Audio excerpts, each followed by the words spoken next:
to the channel, and welcome to this episode of the Sunday Sum Up, where I go over the latest video game news, TV news, movie news, that type of stuff. I'm a day late, so I apologize for that. Just had a lot of family stuff going on this last month, but we forge ahead. Okay, let's get started. This first thing on the docket here is talking about the She-Hulk trailer. So I want to start off by saying, I'm not going to go over Marvel and all that shit because I've said it enough. But Tatiana Maslany, who is the lead actress who was cast as She-Hulk, I have a soft spot for her. She played in a show that I really liked called Orphan Black.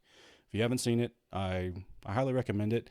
It gets a little long in the tooth on the final two seasons because it kind of rehashes a little bit of the same drama, but overall, I think it was a good show, and I think it came out in sort of what I consider the golden age of TV. Where from basically like 2000, I'd say around 2000, a little bit later in 2002 to about 2013, 2014, probably some of the best TV shows that I can think of. And it sucks because the way things are going in Hollywood, I just don't see them changing. But Orphan Black was a part of that sort of golden era for me.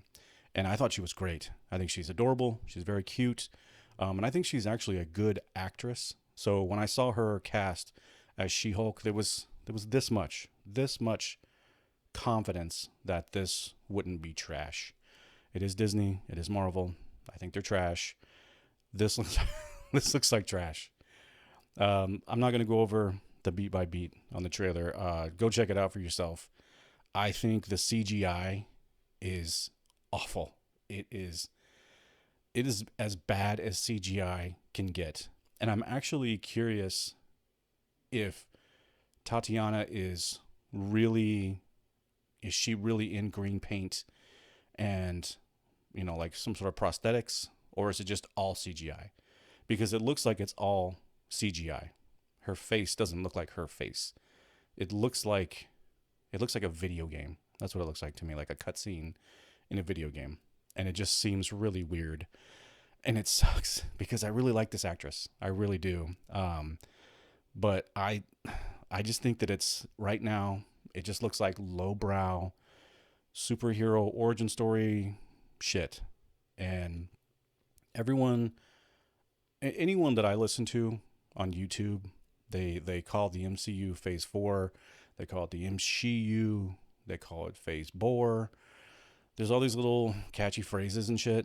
And if Disney just keeps doing it, I mean, they're going to keep getting these shitty little taglines. Because it really is. I mean, if you think of everything that's coming out right now, it's Lady Thor, She-Hulk, what was her name? Kate Bishop. She's the new Hawkeye.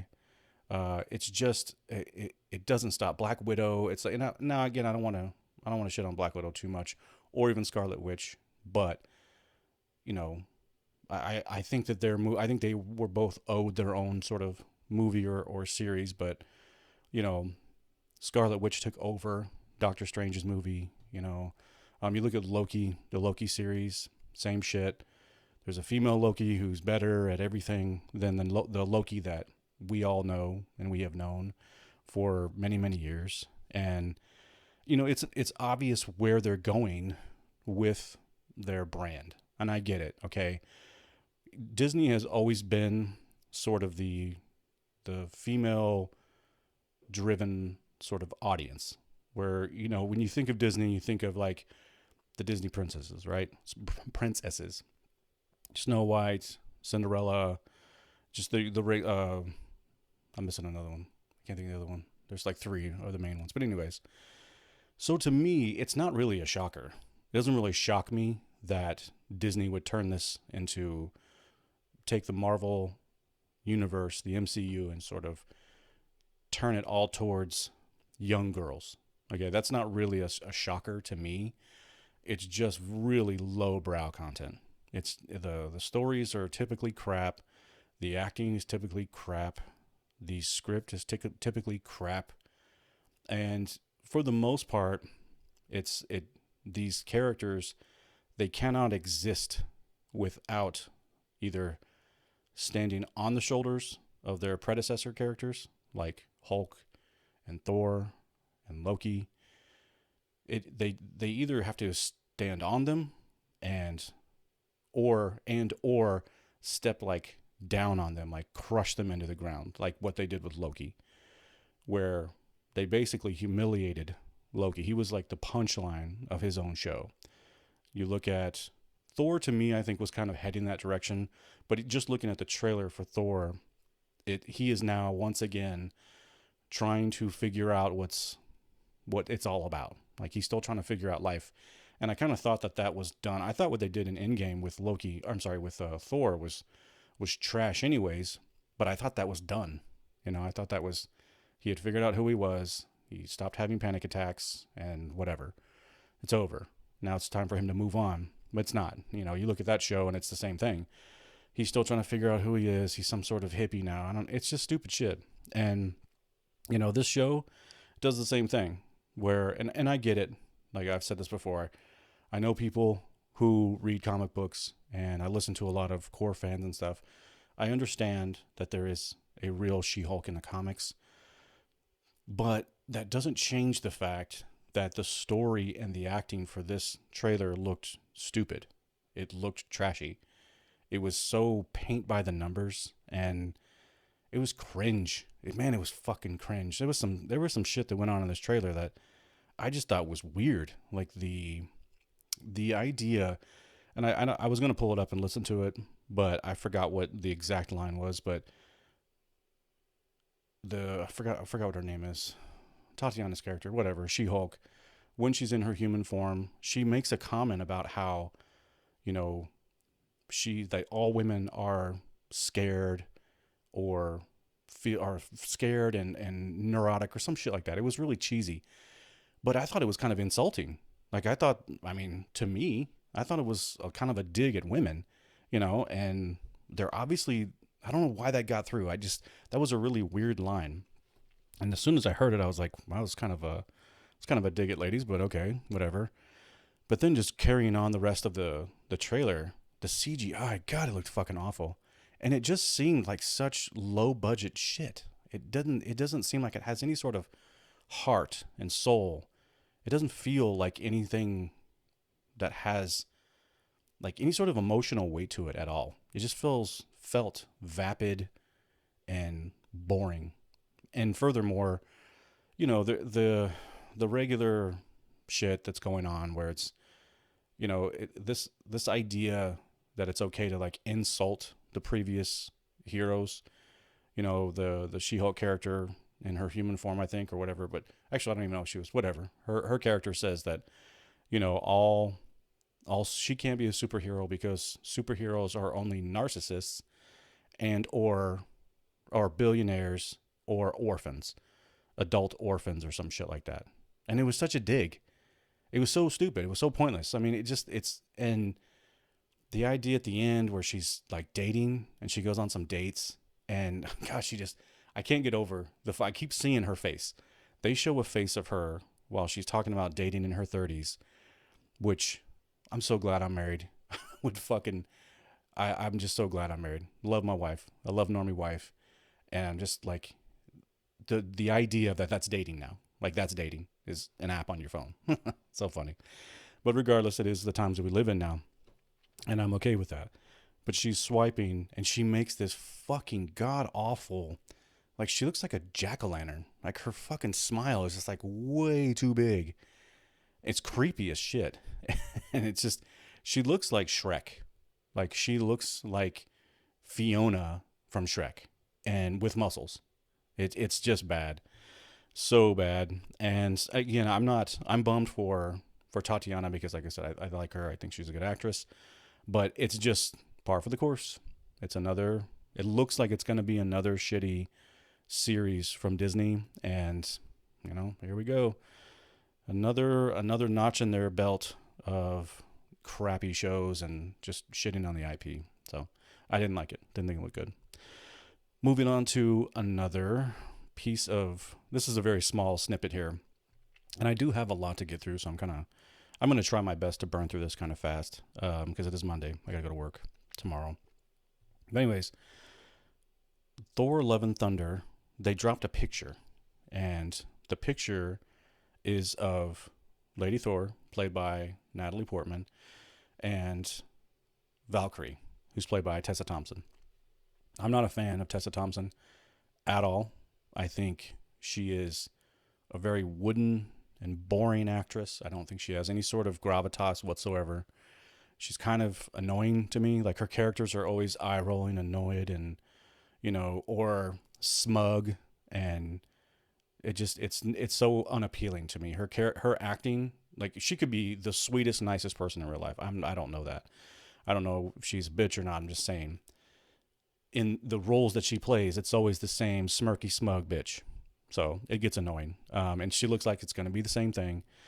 But the funny thing is Natalie Portman in the picture, I'm going to go out on a limb, and I'm going to say that's not really her arms, because she's jacked. Like, and Natalie Portman is a very small person. She's very, very petite.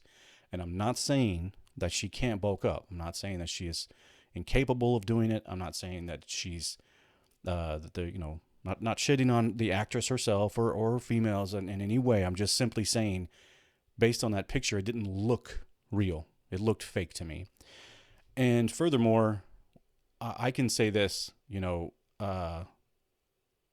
Disney is not above faking, like, size and strength of women characters.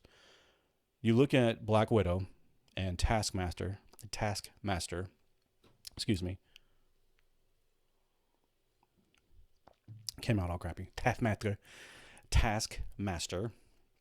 She is supposed to be a man. So once again, another gender swap, but whatever.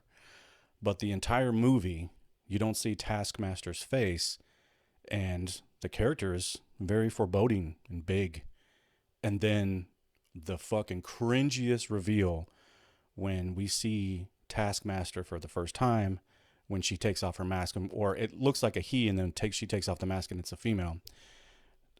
It looks so ridiculous, and you can tell that there was a man under the suit for the entire show, and she was there for that one part where she takes the mask off.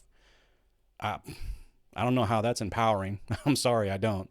And it was later revealed that, yes, there was a man, so I'm not making shit up. There was a guy, and he said he was so proud to play Taskmaster and all this other shit. But I'm just saying this because I don't think Disney is above CGI and some yoked arms on Natalie Portman. It seems like something they would do. And again, if she is this big, if she really put on this type of size, you go, girl, get it. That's tight. I got no problem with this. In fact, I would give her a hell of a lot of props, because I like it when actors, when they really get into their roles, it shows that they care. At least they care about trying to portray the character as it should be. I'm all for it. Now, so again, I'll come on here and say, you know what, I'm sorry, it's not true. It turns out this is really her. I just don't think it is. It doesn't look like her to me. It just looks like some CGI shit.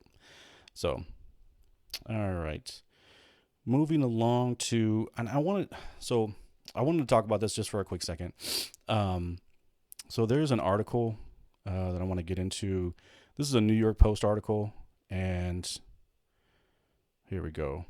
So some information came out about Amber Heard, and the title of this article says, "Why Amber Heard Was Really Almost Fired from Aquaman 2."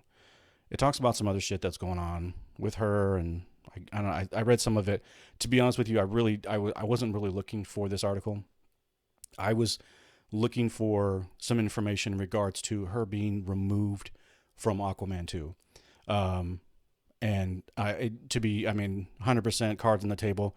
I started looking, and then I just kind of lost interest. I was like, whatever, I just don't really care. Here's what the facts are.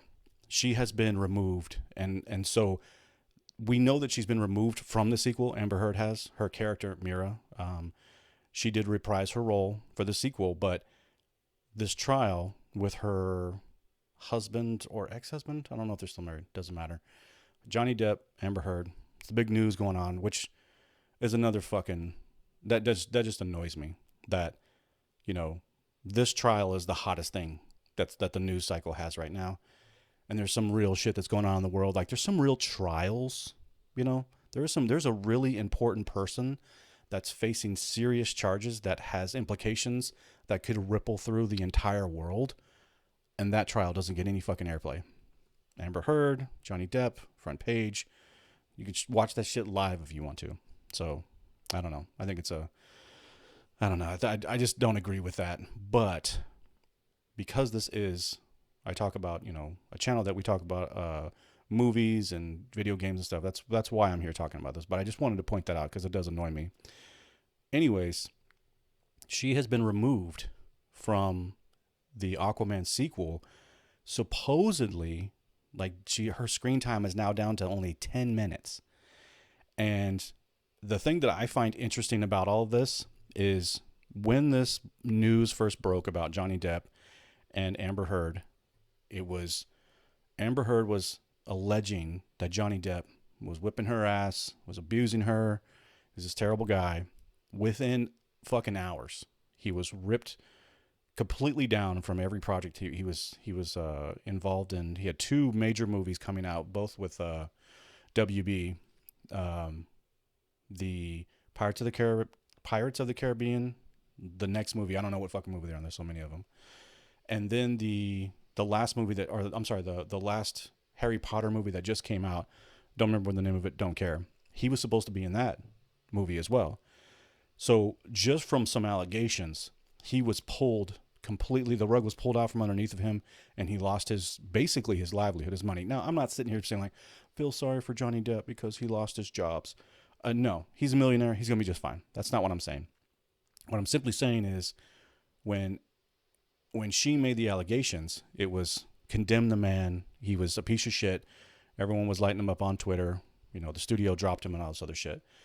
Now we're actually in trial, and we're learning about things that kind of point to Amber Heard being a total and complete liar. There are people testifying against her. People that she was supposed to be testifying for her are coming out saying like, nope, she made this shit up. We found out that she dropped a deuce in homeboy's bed. She cut off a chunk of his finger. She's on audio tapes talking about how, you know, she punches him and stuff. I mean, this is some pretty scathing shit. And furthermore, I'm having trouble reconciling in my brain, why is this woman even still in the movie? Okay.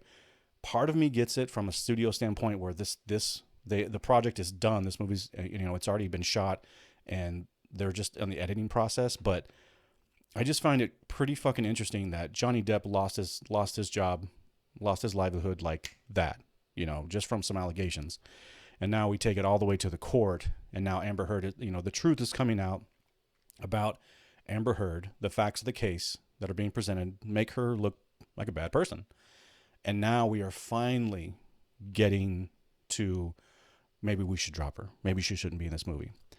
The thing I think that most people, when they hear people talk about this, it's like, oh, she should get the same treatment as him. Okay, that's half of how I feel, half of it.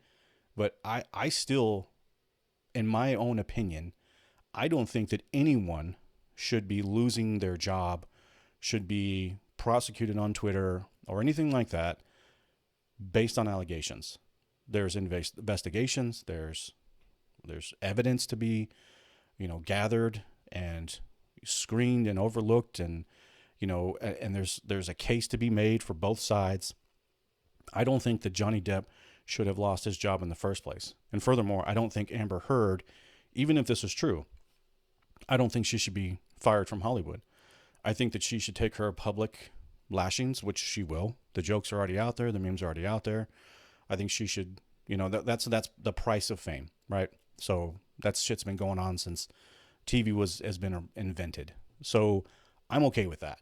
But I don't think Amber Heard should lose her livelihood. I don't think so. I don't think any actor should.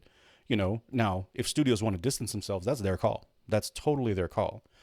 But because the precedent has been set by Hollywood that allegations are all we need, then shouldn't she lose her livelihood? Should she not? You know, I've talked about Ezra Miller, same shit.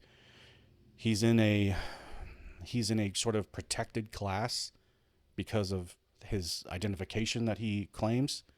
So I just think that we as you and I, as just normal people doing our normal things, doing our normal jobs, having our normal channels, playing our normal video games, and just living normie lives, I think that's something that we should be taking note of. I really do.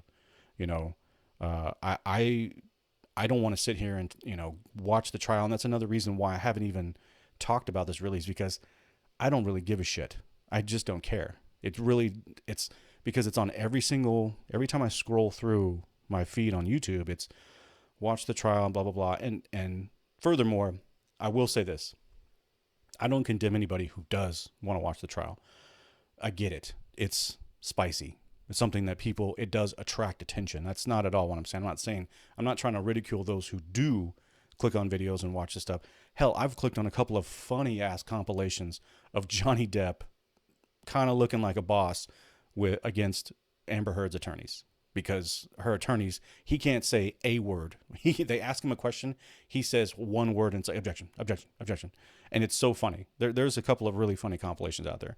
So again, I'm just as guilty. I'm not. That's what I mean. I want to be very clear. I'm not ridiculing anybody who is watching this trial and paying attention to it and reporting on it and stuff. That's totally fine. I just think there are bigger fish to fry, at least for me. But this one kind of struck me because it sounds as though like the Warner Brothers studio, is actually, going to take action against Amber Heard. If this is true, again, this article, I kind of just skimmed through it. I kept seeing all these little things. Amber Heard's getting axed from the DC movie Aquaman 2, blah, blah, blah. And I was like, oh, really? She is? And then I started reading. I was like, oh, shit, she is. She's actually going to lose some screen time. And from what I understand, it's down to 10 minutes. So, but, I just want to touch base with that one. Really, the main point that I even gave a shit about it was just the whole perception that people have of celebrities has always been sort of warped. We see them as they're above everyone else. They're special, right? And there's nothing wrong with that. There's nothing wrong with fame. It comes with its price. But the way we as a society put these celebrities on pedestals, when they make mistakes, it's like, they're just like us. They just don't have to deal with the problems that we deal with, and that's okay. That's okay. There's nothing wrong with that. But I just feel like there's bigger fish to fry. There are bigger trials that you and I should be paying attention to. I think we should. I'm not saying, let me rephrase that. I think we should be paying attention to the bigger trials and the bigger issues when it comes to things like this. But that's just my opinion. It's worth what it costs. All right, let's move along here.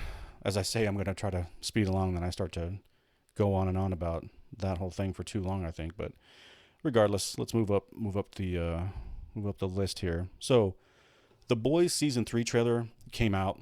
I watched it. I have lost so much lust. Like, the show to me has lost its luster. I have lost my, like, the feeling that I had when I first saw the first episode of The Boys.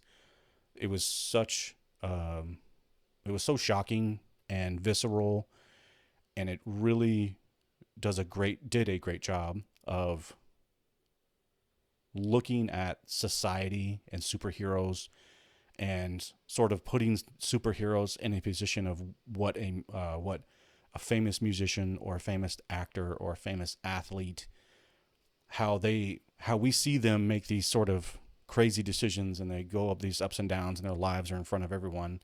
I thought this was a good sort of twist, where what if superheroes were real and they were people just like everybody else that made mistakes just like everybody else, only they had super strength. They could fly. They could run faster than the speed of sound. I thought it was a great take, and I really enjoyed season 1. I thought it was a lot of fun. I thought it was good acting. I think there's some really heavy hitters in just my personal opinion. I think that Anthony Starr, who plays Homelander, I think he is a really good actor, and he plays Homelander perfectly. Now, and I never read the comics. I don't know shit. I know it's all based on a comic, and that's fine. I don't know anything about that. But this, to me, I can't see anybody else playing Homelander, because Anthony Starr does such a great job, and I really liked him. I first saw him on a show called Banshee. Highly recommend it. Go watch Banshee. Again, Banshee was back in the day, back in that golden era of TV, and I think Banshee is just a really great show. If you haven't seen it, go check it out. But I think that what happened in season 2 and how they really, to me, it was very current. It was very PC agenda, the same old shit that has infected pretty much every sort of entertainment and any sort of means of entertainment. It can't escape this sort of PC culture shit. I thought season 2 started off okay. The first 3 episodes I thought were like, okay, what's going on here? Let's see what happens. Then it literally went right down and checked every single bullshit box that Disney does with all of their movies, with the same shit that any Hollywood show or any movie, it just checks all those boxes. And they're getting old, they're getting annoying, it's really starting to lose traction, this sort of agenda shit. And I really thought season 2 suffered from it. I just thought it ended poorly. I thought it was stupid. It didn't make any sense. There's so many plot holes, and the acting, I will say this, I think the acting is probably the only thing that show has going for it right now. That and the special effects. I think the special effects and the sound, the sound quality and the sort of the music they use, it does have things that really can elevate this show to like a more of a high quality top tier series. But it's just the writing is just really bad. And the characters are starting to get really stupid and make really dumb decisions. And I just don't have any interest in this. But check out the trailer. See for yourself. There's some big changes. Looks like, what's his name? Butcher, who I think, oh God, I forgot his name. Goodness, I forgot the guy's name. I can see his face. The guy who plays Butcher, regardless. I think he's a really good actor. And now he has superpowers. We see him getting to use like the laser beams and shit like that, like just like Homelander. So it sounds like it could be an interesting take and a nice twist, but after season 2, I'm not putting a lot of stock into it. I mean, I'll probably watch a couple episodes, see how bad it is. Who knows? It's so funny now because quality of TV has gone so low that it's to the point now where when I watch a show, there's like the rule of 80-20. There's an 80% chance that everything that I watch, I'm not going to like because of the agenda crap, because it's just infested. It's like a poison, and it's deep in the veins of Hollywood right now. And I think the quality of Hollywood is really suffering, but we'll see what happens. May or may not watch it, but like I said, there's so much that I've watched lately that's bad. It's like, okay, I'll probably end up watching it anyways, just strictly for the fact that it's going to be fun to laugh at. Speaking of laughing at shows in Hollywood, I finished the Halo TV series. Okay, so I'm going to read some notes here because I do want to kind of go over the episode a little bit here. So at the end of the last episode, Jon is he has fought Silver Team, and they had the little action figure mashup, and Halsey is now trying to capture Jon, capture the artifact, trying to capture McKee. I called her Mackie. I guess it's McKee. So that's kind of where we left off. Excuse me. So where we pick up, Jon is he's still standing in front of Silver Team, and he's got a gun on him and everything. And I forgot the actors' names. The other Silver Team members, I forgot their name. The only one I remember is Kai, because they've really made a point to put her kind of front and center of Silver Team. So Jon reveals the truth to the Silver Team about them being kidnapped as children, the Spartan program. I forgot the guy's name. The captain, Halsey's ex-husband and Miranda's father. So the captain's there. I think he's a captain, colonel, whatever. He happens to be right there when Jon is explaining. He walks up just in time, and they don't, because Silver Team doesn't believe him, except Kai. Kai obviously is trying to convince the other 2 members of Silver Team, and then Captain shows up and says, yes, that's all true. Then they make up and kiss and make up, and everyone's fine again. They decide to split up. John and Silver Team minus Kai are going to go after McKee and the artifact, and Kai says she wants to go after Halsey. She says she'll deal with her, or I want Halsey. That's what she said. Cheesy ass fucking line. So, and it was so dumb. It was really stupid. It was so anticlimactic because when we see John and Silver Team get to McKee's ship, and it's flying away. So it was like all for naught. That's all we saw. They're running out to the platform and it's flying away. And the funny thing is they tried to make it seem like because McKee touched the artifact that the base is down and they don't have any turrets, there's no defenses, there's nothing they can do, they can't shoot down a ship. But we actually see McKee's ship fly away, and there are 2 other ships flying in the background. They couldn't fucking stop her? Really? Terrible. And then we see Kai. She's running after Halsey's ship. She's with Halsey's on the ship with her little crony, and it's so funny because Kai gets the hero scene, and it's so fucking stupid. It's so annoying. So she runs and jumps on it. It's so funny because we see Kai, and the show does a terrible job transitioning from like real live action to the CGI, and so we see Kai, and the camera sort of pans, and we can see it's the actress. Obviously, she's probably in like a green leotard, and the suit's really not real. And maybe it is. I don't know. I don't care. But all of a sudden, she takes off running. You can tell it's total CGI, and she makes this fantastical leap onto the ship, and then she pulls out a pistol, and she shoots a couple of bullets into what looks to be like the engines, and boom, that's it. That disables the ship. Pretty fucking poor design, if you ask me. She breaks into the ship. She gets a nice little hero landing. She confronts Halsey. She says, "Tell me my name." It had the total tone of, "Why did you say that name?" from Batman Returns. Like, what was his mom's name? Oh God, I can't remember now. What was her name? It doesn't matter. Martha. That's right. It was like, "Why do you know?" It was so stupid. "What's my name?" And she's yelling at Halsey. Junior Crony. When she kind of focuses her attention on Halsey, Crony hits her in the back of the head with a crowbar. Obviously doesn't phase her.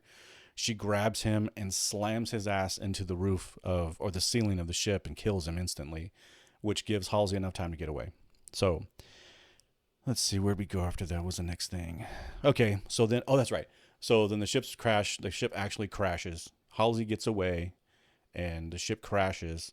And then it's like we're supposed to believe that Kai's like in danger. And for some totally unbelievable logistical way, we see the ship crashing. We see a shot of her inside the ship. She's not even like getting off of the ship. She's trying to, try to gain control of the ship. And then we just see it, boom, hits the ground and blows up. And then like, I don't know how, we never get to see it, but she's all of a sudden she's on the platform. She crawls up. She's fine. She gets her hero shot. So Kai's the hero. So let's see, where'd we go? Oh yeah, then John, he's cool with Cortana. He says he needs her help. He needs help getting them to the Covenant planet. And see, then we cut to John in the UNSC. So a boss lady who's in charge, I don't remember her name, don't care, and Captain so-and-so's there. They're all talking. They're all working together now. Everyone's fine. Everything's fine. They're all being playful and shit. And then John says Silver Team can get to... They figure out that where McKee was saying, there was some little riddle, some little mix of words that all of a sudden made sense to John. And they figure out where the Covenant planet is. So they're heading out. He's taking Silver Team. They're going to go take care of it. So then we see Halsey. She gets caught. She escapes because her ship does crash. Whatever she was in, it was kind of a weird thing because I guess she was in an escape pod or something. But regardless, she gets away. And then I thought for a second there she was actually going to get away, like on foot, and she doesn't. She gets brought in, and we'll talk about that in a second. Okay, so then we cut to McKee. She's on this planet. I forgot the name. Doesn't matter. This Covenant planet where they're going to connect the artifacts, and it's going to lead them to the Halo. And it's just so stupid. It's so dumb. Like this MacGuffin. It's like, these two MacGuffins. You combine the two, and then it gives you the It gives you the third act reveal. That's really all it is. It's so paint by numbers bullshit. Then we also learn, though, that the elders are going to betray her. They plan to kill her because once she's basically a means to an end. Once they reveal the location of the Halo, she's dead. So let's see, where are we at here? Oh, okay. So Cortana and them are heading towards the planet. And it's so funny because Silver Team's all like funny and bantering and shit now. But Cortana is going to help them, and they're going to use her to guide Jon because he's flying the ship. And they get into some little field, some magnetic field, whatever. It's all science fiction, stupid shit. But then Cortana, they lose connection for some reason. She fades away. And so Jon has to use like manual controls or whatever. And for some reason, he just magically just knows exactly where to go out of nowhere. Like, it's just chaos. The ship looks like it's going to get torn apart and everyone's screaming. And it's like, oh my God, so tense, so tense. And then Jon's like 2 degrees to the right. And that's it. And then 2 degrees to the right, boom, everything's done. So just a real lame moment of tension there. Okay, so then let's see. Some of my notes are kind of mixed up here. So they get to the planet. Oh, okay. So Silver Team and Jon, they all land. They start going towards what looks like the only sign of life because they scan the planet or whatever. And it's like a temple, and it looks like it's so terrible. Like the CGI and the set combination, it's just awful. But they're moving in, and it's really quiet, too quiet. It's got that old stupid feel.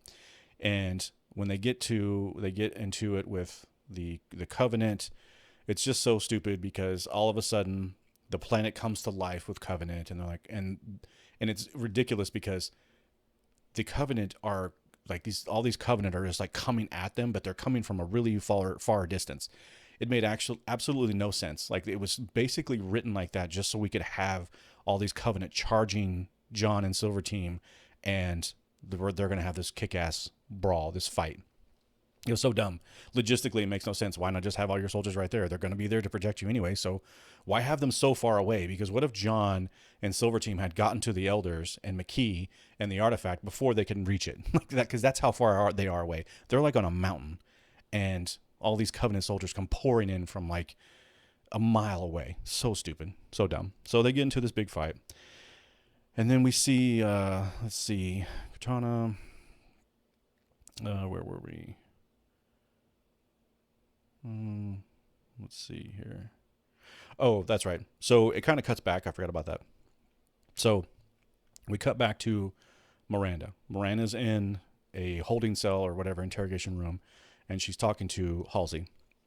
She gets her little dig moment where she's telling her that she's been sentenced to death. It's like Article 72 or whatever the number is. So we know that she's going to get killed. But what we find out later, and I'm just going to get to it now, it's not really Halsey. It's a clone. So the clone that we saw in the very first episode, that we could tell it was her. It looked like a skinny little emaciated Halsey, a bald Halsey, and an egg. And now it's now paid. The smoking gun has now been used. So it's a clone. It's not really her. And it just was so dumb because when did it happen? When? I don't know. We saw Halsey talking to her crony before crony got killed on her ship. And then we see her getting away, and then we see the crony getting picked up, and she's in the exact same clothes. I don't know. It seemed like such a convenient little twist. So then we cut back to the planet, and again, the enforcements are charging in. The CGI is fucking terrible as usual. And so Jon is actually losing. Silver Team is losing. There's some, I forgot what they call them, but there's this big, super big Covenant. Dude's got like a giant, what do you call it? Like a mace, I think. And he's crushing Jon's skull. He's basically, and the whole scene, and I will say this, I think people would be a lot more forgiving if this scene, we had seen more of this. If we got to see Silver Team and Jon actually fighting, but there are so many, instead we got to see, Jon's booty, got to see the man butt, and we got to see a Skinamax love scene between McKee and Jon. We got to see, a bunch of walking and talking and nothing happening. It just was so poor. And I think more people would have felt better about this show if we got to see the Spartans actually fighting and doing Spartan shit. That's just me. But anyways, so they're fighting, and again, it's so funny because they're just pouring in. Like, there's just hundreds and hundreds of these Covenant.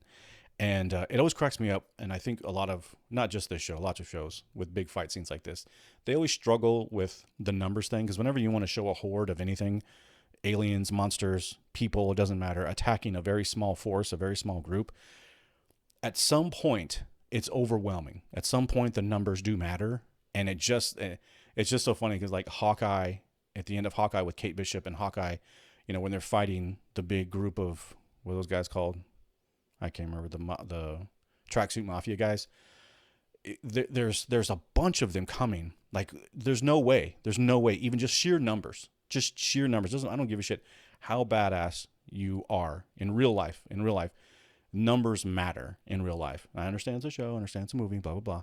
But they tactfully line up like dominoes.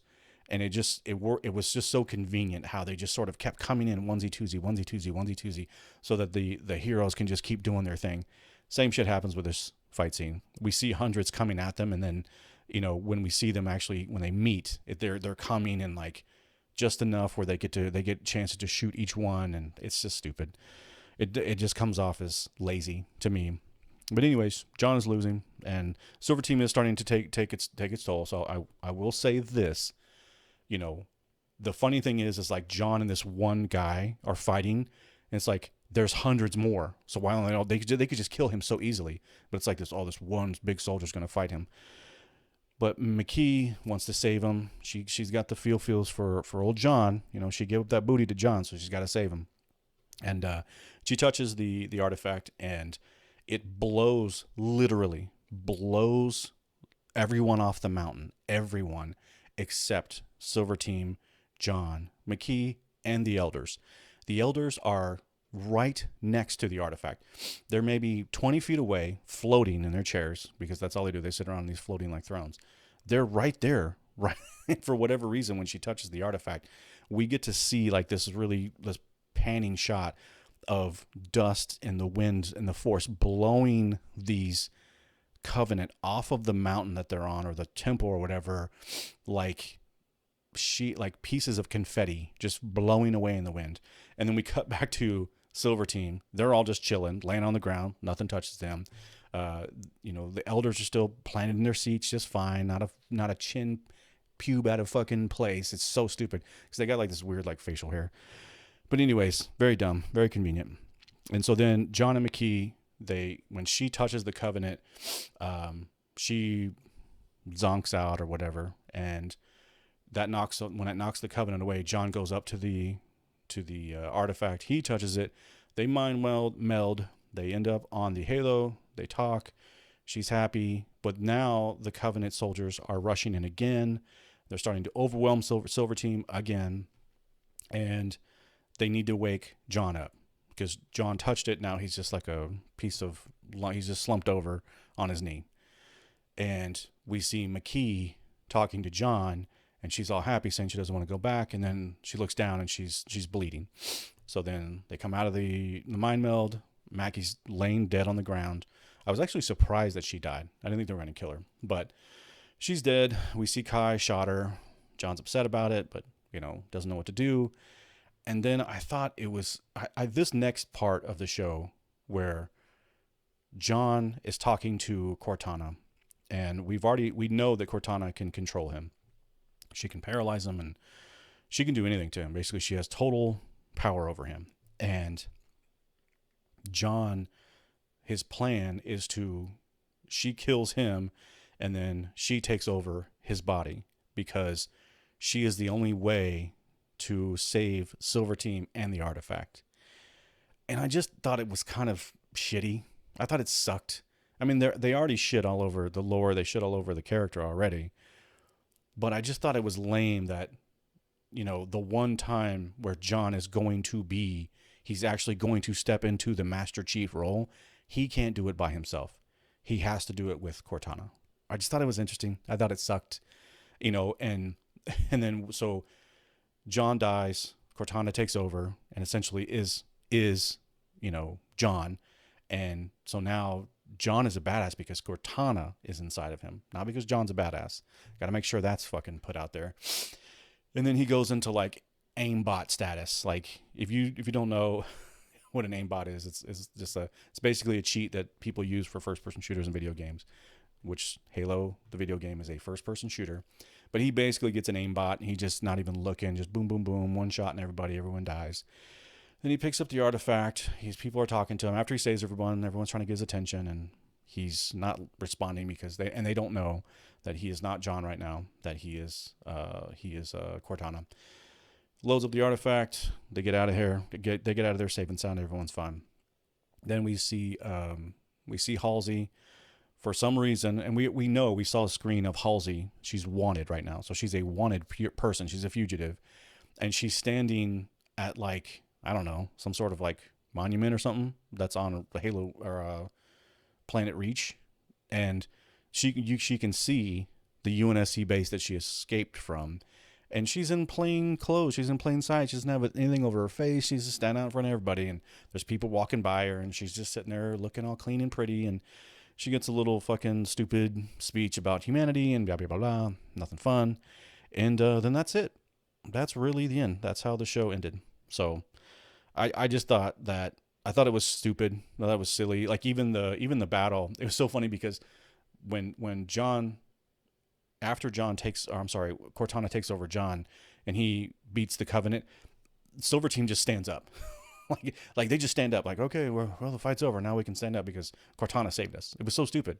Like one of the soldiers actually did get injured really bad. Like, her suit's busted open. You can see her guts and everything. Her wounds are all gross.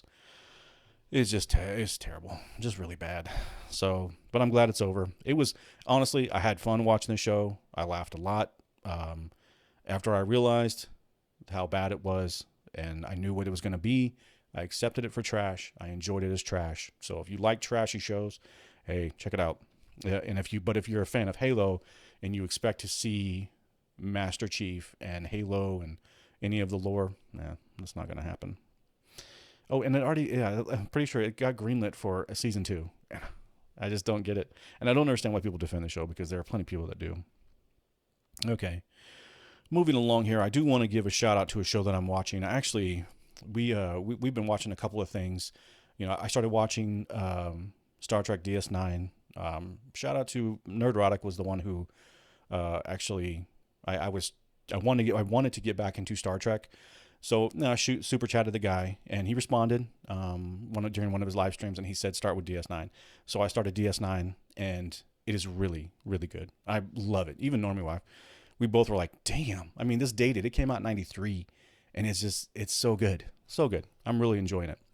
But also a show that we kind of put on the back burner by no other reason, just we forgot that we were watching it because we watch so many things on Amazon.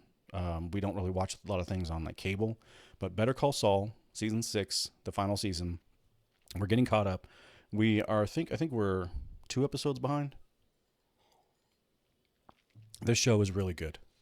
This is a quality show. And in a sea of crap that's out there right now, I think it's making it all the better. I still, measuring against that isn't fair. This show stands out. It really is. It's a really quality show. I don't think the writing's perfect. I think that there are definite conveniences, but it's kind of Vince Gilligan's style, the way he writes. A lot of information just not being spoken is kind of what moves the plot forward. However, the characters are super interesting. They are really well done. They're well acted. The script is tight.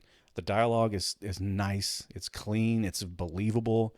The characters make, smart decisions for the most part. There's a couple of things I'm like, I wouldn't have done that, but whatever. And I will say this, the use of the camera shots that Vince Gilligan uses never ceases to amaze me. It just, and they're so simple, but he just has a way to find camera angles and shots that just provide another level. They take the show to another level. And I know it's something minute, and it really is like, well, really, camera shots, that's the big deal. I'm telling you, it never, every time I see a cool camera shot, I was like, oh, that's badass. That's like, no one, I haven't seen that done before. I mean, he's actually doing shots that I personally haven't seen. I'm not saying they've never been done before, but I've never seen them. And they're always just, it's always good. And the music is always on point. The music is always well done for the tone, from a modern song to an oldie to, or I should say like a modern sounding song to like an oldie that you would know, to just a score, like something that was just made for the show, that has sort of a 1970s street cop TV series feel to it. And it's just so well done, and it just comes together really, really well.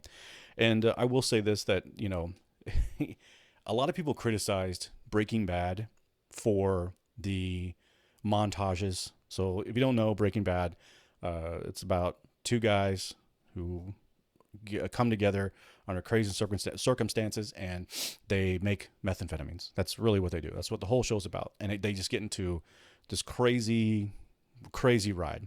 And Walter White and Jesse Pinkman, those are the two main characters. But there's tons of main characters. Those are the two main characters. But I think the whole cast in Breaking Bad, just really, they always have a chance to shine. Even the characters you don't see all the time. But I have heard a lot of criticism for the montages, for when you would see them cooking, like cooking up the drugs and stuff. They always would do a really cool montage, and they would do cool camera angles, and there'd be a snappy beat to it. I personally, I never really got tired of them, but I totally understand what people did. I totally understand. I was like, okay, another montage. Okay, we've seen this before. I get it. And that's okay. That's a fair complaint. To me, watching because they do that in this, but it's with random things. And to me, it's so relaxing. And it's like Vince Gilligan, I didn't really think about it until the episode that we just finished watching. Vince Gilligan was doing ASMR before it was a thing, because the sound that he uses for the actions that you see on screen, whether it's pouring a chemical or stirring something, or the sound of like a Bunsen burner or something, you know, or a drill or a sander, and the shots are very well done. It really is. It's like watching an ASMR video. Just like you just sit there and you're like, just totally, I just veg out. I'm like, this is so cool. It's so neat. But I really like it. I really do. I think the show's doing a great job. You know, and the thing about this type of show is it's a prequel, so we know where it's going, but it's keeping me in guess mode still. I still don't know how it's going to end. Even though I know where it's going, not all of these characters are in Breaking Bad, so something has to happen, so you can kind of check them off the list as they die or they get away or something like that. But I'm still like, I don't know. I don't know what's going to happen. And the cast is so strong.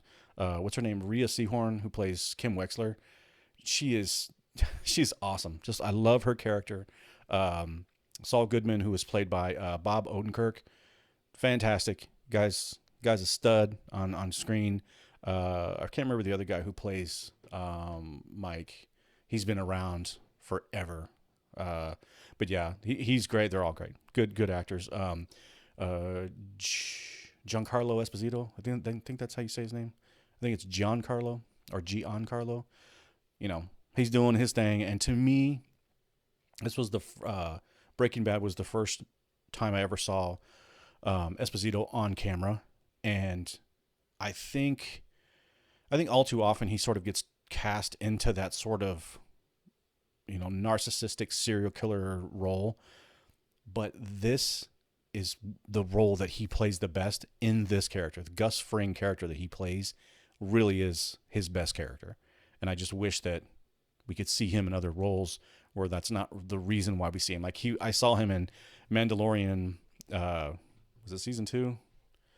And he's the same character, only it's a little more sadistic and not as controlled, and frankly not as nearly as good as acting as he does in this show. But I'm really liking the show. So if you're not watching or you haven't seen Better Call Saul, and The if you've seen Breaking Bad, definitely, and you liked it, definitely watch this show. You will not be disappointed. All right, that's caught up there on the old Hollywood news. Let's get into some gaming news real quick. So there's a game coming out this Thursday called Sniper Elite 5. I didn't dip into that game until 4, and then I went back, and it was so good it got me to go back and play some of 3. The graphics were just a little out of touch for me. I was kind of like, it's not as good, but I'm really stoked. Sniper Elite games are they're pretty gruesome, but they're just fun. I'm really excited to play this game. And I hope they sort of, I hope they evolve the formula that they have. If you haven't played one, you play can't remember his name. No, I can't remember his name. I should have typed it down. I forgot to. Anyways, you play this character in World War II. You're a sniper, and you're solo, and you go on these crazy missions that are taking out, the soldiers, the Nazi soldiers, and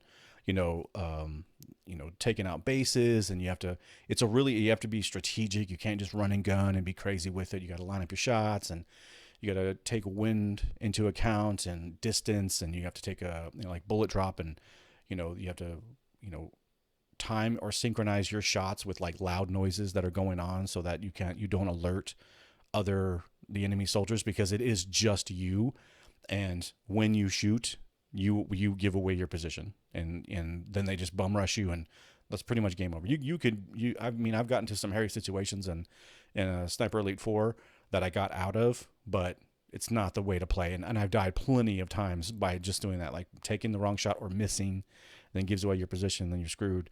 But I'm really looking forward to that game. But right now I've been filling in my time with XCOM 2. XCOM is, it's like a tabletop game almost. It's a strategy game, but it's top down. You're looking at your soldiers and stuff, and it's in a science fiction. It's in the future. You're part of a resistance to resist this alien force that's taking over planet Earth. I played XCOM 1, played the hell out of it, loved it. I never finished it. I know I was really close, but I just didn't finish the game. And then season 2, XCOM 2 is a direct sequel. I'm really enjoying this game, and it's one of those games that I've booted up multiple times. I'll go back and I'll just start a new save, because I just really enjoy the tactic side of it, the thought process, because you have to be thoughtful in your moves, and you have to move your soldiers around almost like you're playing a tabletop game. It's kind of like that in a way, but much more fun and intricate, and obviously more animated. But yeah, that's what I'm playing right now. So, but I'm looking forward to this is going to hold me over until Thursday, and then it's Sniper Elite time. So I can't wait for that. I will say this. So I did get a new TV. My TV was really starting to get, like, it was really starting to show some age. So it was time, and I had that TV for 6 years, maybe even 7 years. I was trying to do the math in my head. I was thinking, like, did I get that in like I want to say I got that TV in 2015, 2016, somewhere around there. So it's old, and it's done me great. I'm really happy. I was really happy with that TV. But I got an OLED. I got the Sony Bravia OLED, and boy, did my TV look like shit compared to this new TV.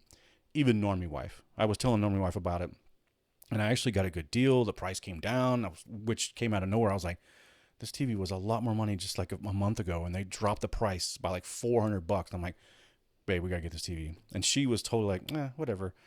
That's fine. We do need one, so I don't really care. And I was like, cool. So I got the 65-inch. I had a 55. I got a 65, which is better for my living room, because we have a much bigger living room here than in our previous home in California. And we got it set up and everything. And I'm not kidding you. The moment I turned it on, I was like, what?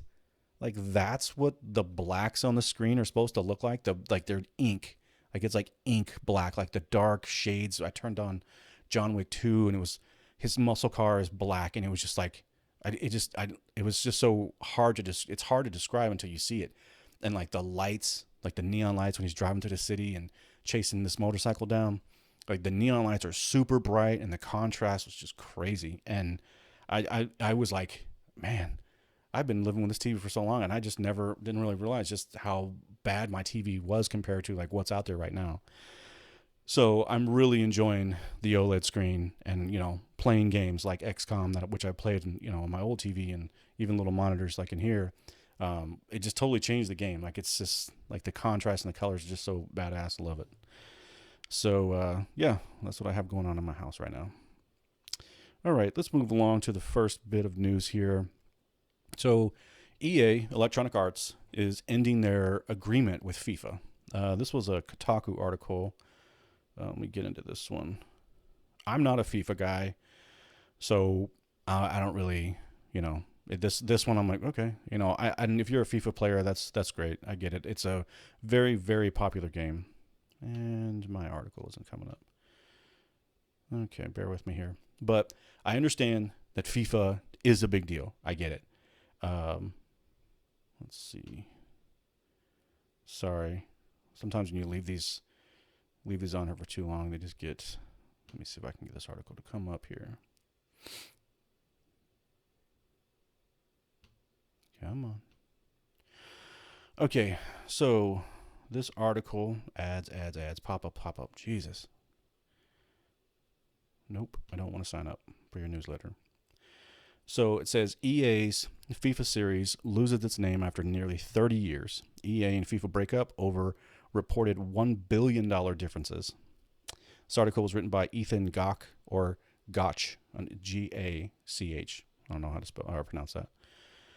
Okay, I'm going to read a little bit of this article. So next year's FIFA won't be called FIFA anymore. EA announced Tuesday the mega sports franchise is parting ways with soccer's international governing body and will be renamed EA Sports FC, but EA promises nothing else will change. Quote, everything you love about our games will be part of EA Sports FC, EA Sports FC. The same great experiences, modes, leagues, tournaments, clubs, and athletes will be there. The company wrote in its announcement, modes like Ultimate Team, Career, Pro Clubs, and Volta will all remain alongside licenses to the biggest national leagues, including Premier, La Liga, and Bundesliga. Oh, man, that's terrible. I know that's not how you say that shit. Bundesliga, I think, and all of the players, teams, and stadiums contained therein. Sorry, I butchered that one. So really, this is the big news here is that they have been together. FIFA and EA have been together for a really long time, over 30 years, which is crazy to me. It's a very popular franchise. It sells millions of copies every year. So, I personally, because I don't watch soccer, don't really have any affinity for it whatsoever. The game itself, I've been told by many people who are like, dude, you don't have to like soccer to play FIFA and like it. It's that good of a game. That's great. That's cool. Just never really picked up a controller and did it. The thing that I thought about this the most was, to me, EA and FIFA, well, just more like EA in the sense of the way they've been treating the IP as of late with loot boxes and what was the other thing called? It's like All-Star Team or some shit like that, and then just the microtransactions. This franchise was taking a beating in the headlines, and it has been for a while now, for a few years, because EA is just milking the shit out of it. So, I mean, whatever. I don't know what their differences are. I don't really care. They say $1 billion differences, so it's about money. If I had to guess, I think FIFA just makes way more money EA makes more money than FIFA, and FIFA wants a part of it. Like, FIFA makes their own money. They make billions. The World Cup's happening this year. It's going to make billions of dollars. But I think I'm sure that EA is making, hundreds of millions of dollars every year on this game, and FIFA probably wants a bigger cut, if I had to guess. But I wanted to pick up because FIFA responded. So let's see. So here is their statement. This is what FIFA said. Let's see. It says, clearly salty about the split, FIFA hit back at the announcement of EA Sports FC with promises that it is already working on several new, exciting projects with other publishing partners. Quote, I can assure you that the only authentic real game that has the FIFA name will be the best one available for gamers and football fans. The FIFA name is the only global original title. FIFA 23, FIFA 24, FIFA 25, and FIFA 26, and so on. The constant is the FIFA name, and it will remain forever and remain the best. That's end quote. That's in all caps. Let's see. So there was. I don't. There's some more of the statement here. I thought there was some better pulls from that. Regardless, so what they're talking about is they're going to make a game. So, it says the recently confirmed extension with EA Sports is a new arrangement that grants rights for the simulation football category only, freeing up broader games rights for FIFA and different gaming publishers to launch new games and more deeply immersive experiences for fans and football stakeholders. This new non-exclusive licensing model follows on from an extended period of discussions between the parties related to FIFA's future gaming vision, as announced on October 2021. FIFA intends to work with a range of partners rather than lock up all gaming and esports rights exclusively with one publisher for the long term. So, as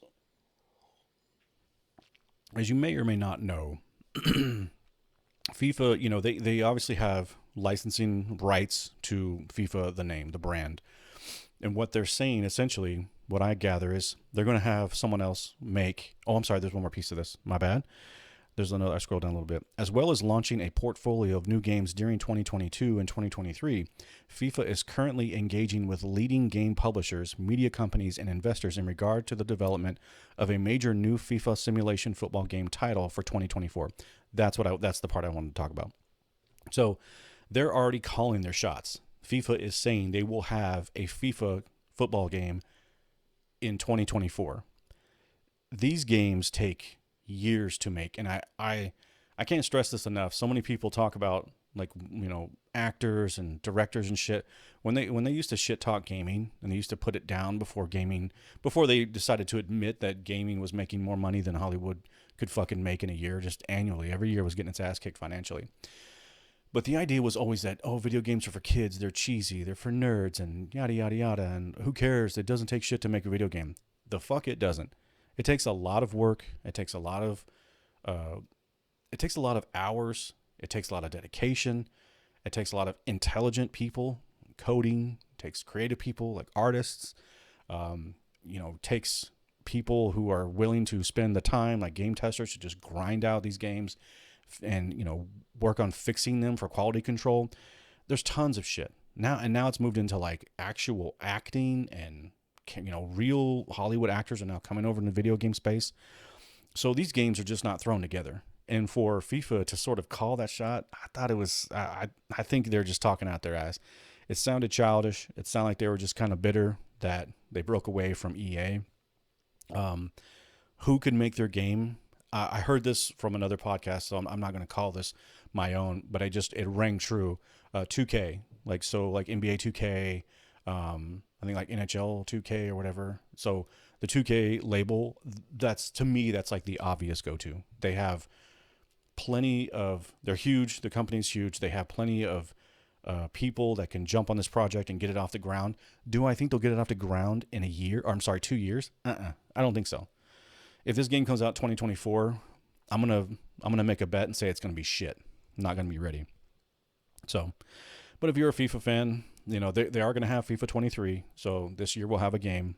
I'm sorry, 22. There'll be a game this year, and if I'm not mistaken, I thought they said 23 as well. I thought they said maybe this is the last year. Yeah, FIFA 23 will be the new game. Whatever. I just don't think it's going to happen. So good luck to FIFA, because I'm telling you right now, games just don't get thrown together last minute. I don't care how upset you are or how much greed you have in getting your game out there so you can make more money. It just doesn't. It takes time. So, all right. So let's look on to the next article here. Speaking of EA could possibly be looking to be purchased. This was a Eurogamer article by Vicky Blake. Let's pull this up. Was that it? Here we go. Actually, there's 2 articles I wanted to talk about with this one.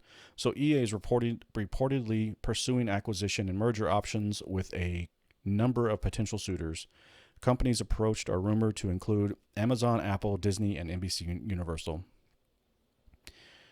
Electronic Arts is reportedly pursuing acquisition and merger opportunities with a number of different potential suitors. That's according to Puck, I think that's a publication, which yesterday revealed that EA has been, quote, persistent in pursuing a sale. With the number of companies, including Amazon, Apple, Disney, and NBC Universal, emboldened in the wake of the Microsoft Activision deal. In recent years, as media companies have taken greater interest in the rapid growing gaming industry, CEO Andrew Wilson and Electronic Arts have held talks with a number of different potential suitors, including Disney, Apple, and Amazon. Sources with knowledge of those talks told me. Puck reporter Dylan Byers wrote, quote, several sources familiar with these talks say EA has been persistent in pursuing a sale and has only grown more emboldened in the wake of the Microsoft Activision deal. Others say that EA is a primarily interest in a merger arrangement that would allow Wilson to remain as chief executive of the combined company. Quote, we don't comment. I'm sorry, this was about, they were questioned about this. So, quote, we don't comment on rumors and speculations related to M&A, EA spokesperson Jon Riesberg told media in a statement. So, to me,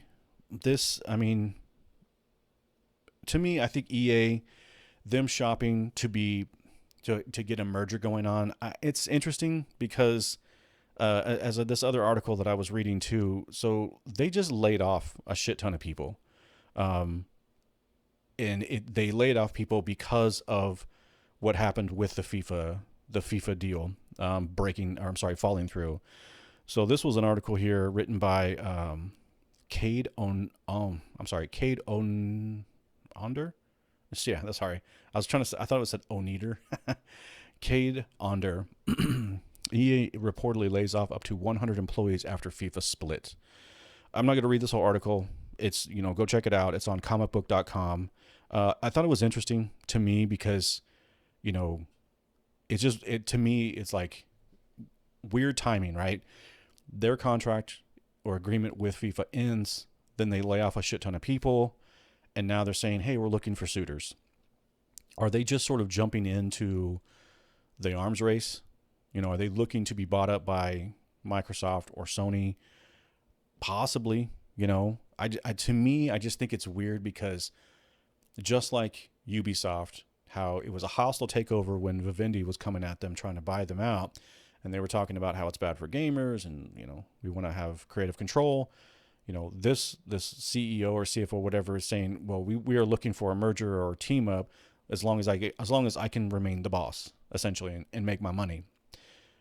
But both times, Ubisoft is on the down. They're on the downslope. They're not doing well right now, unfortunately, because I do like some of their games. I like a lot of their games, actually. I used to, and they've really kind of dropped the ball lately.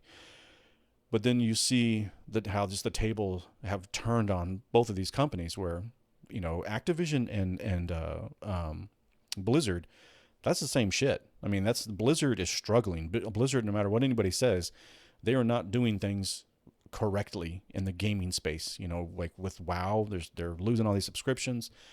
People are leaving these franchises. They're leaving these publishers and developers for a reason.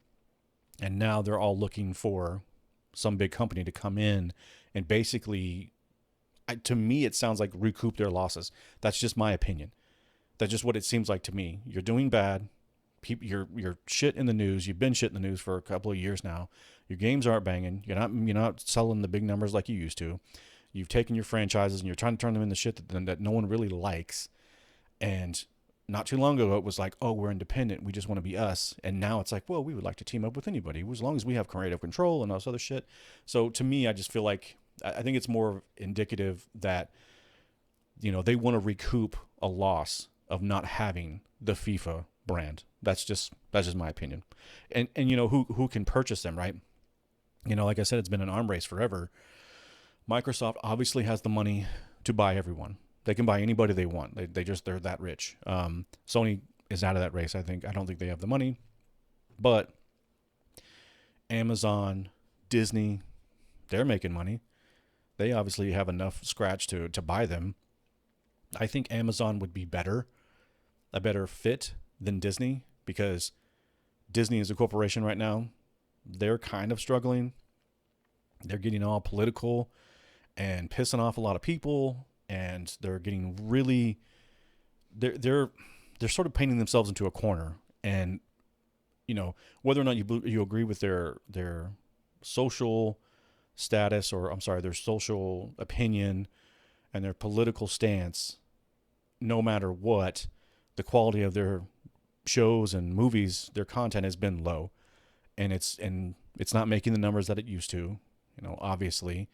And so that's an indication. Star Wars movies, they were declining with every movie that came out in their sequel trilogy.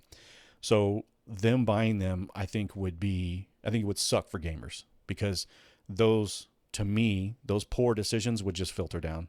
They would just filter down, and it would just be, it'd take EA from being, a decent publisher. They have plenty of licenses. They have plenty of games. Some really good games that I like, some titles that I like. I think that they would just trash them, like they trash every other fucking IP they get. They've trashed Star Wars. They've trashed Marvel. They have no fucking qualms of throwing out the old for their new, even if their new isn't what people want. So I would really hate to see Disney get involved. That would just suck. I would not be happy with them. All right, so let's move along here. Real quick here. This one is about Elden Ring. So Elden Ring sales numbers were revealed. That's a Polygon article. I'm not going to read this whole article. I just really want to talk about the fact. Let's see here. It says the fact that they did so well. So Elden Ring pulls off a rare feat, outselling Call of Duty. NPD says From Software RPG is the U.S. biggest seller over the past 12 months, beating Call of Duty Vanguard. This article was written by Owen S. Good. Like I said, I'm not going to read the whole thing. I just want to talk about one piece here. So on Tuesday, Elden Ring's publisher Bandai Namco Entertainment told investors that the game had sold 13.4 million units worldwide, adding another 1.4 million copies to the 12 million it boasted by mid-March. This is crazy. I think this is great for From Software, and good for them. They have managed to take a very niche product in their sort of the Souls-like fighting combat system that they have created themselves, and they have managed to take it mainstream. And I think that should be applauded. I think that's a great thing.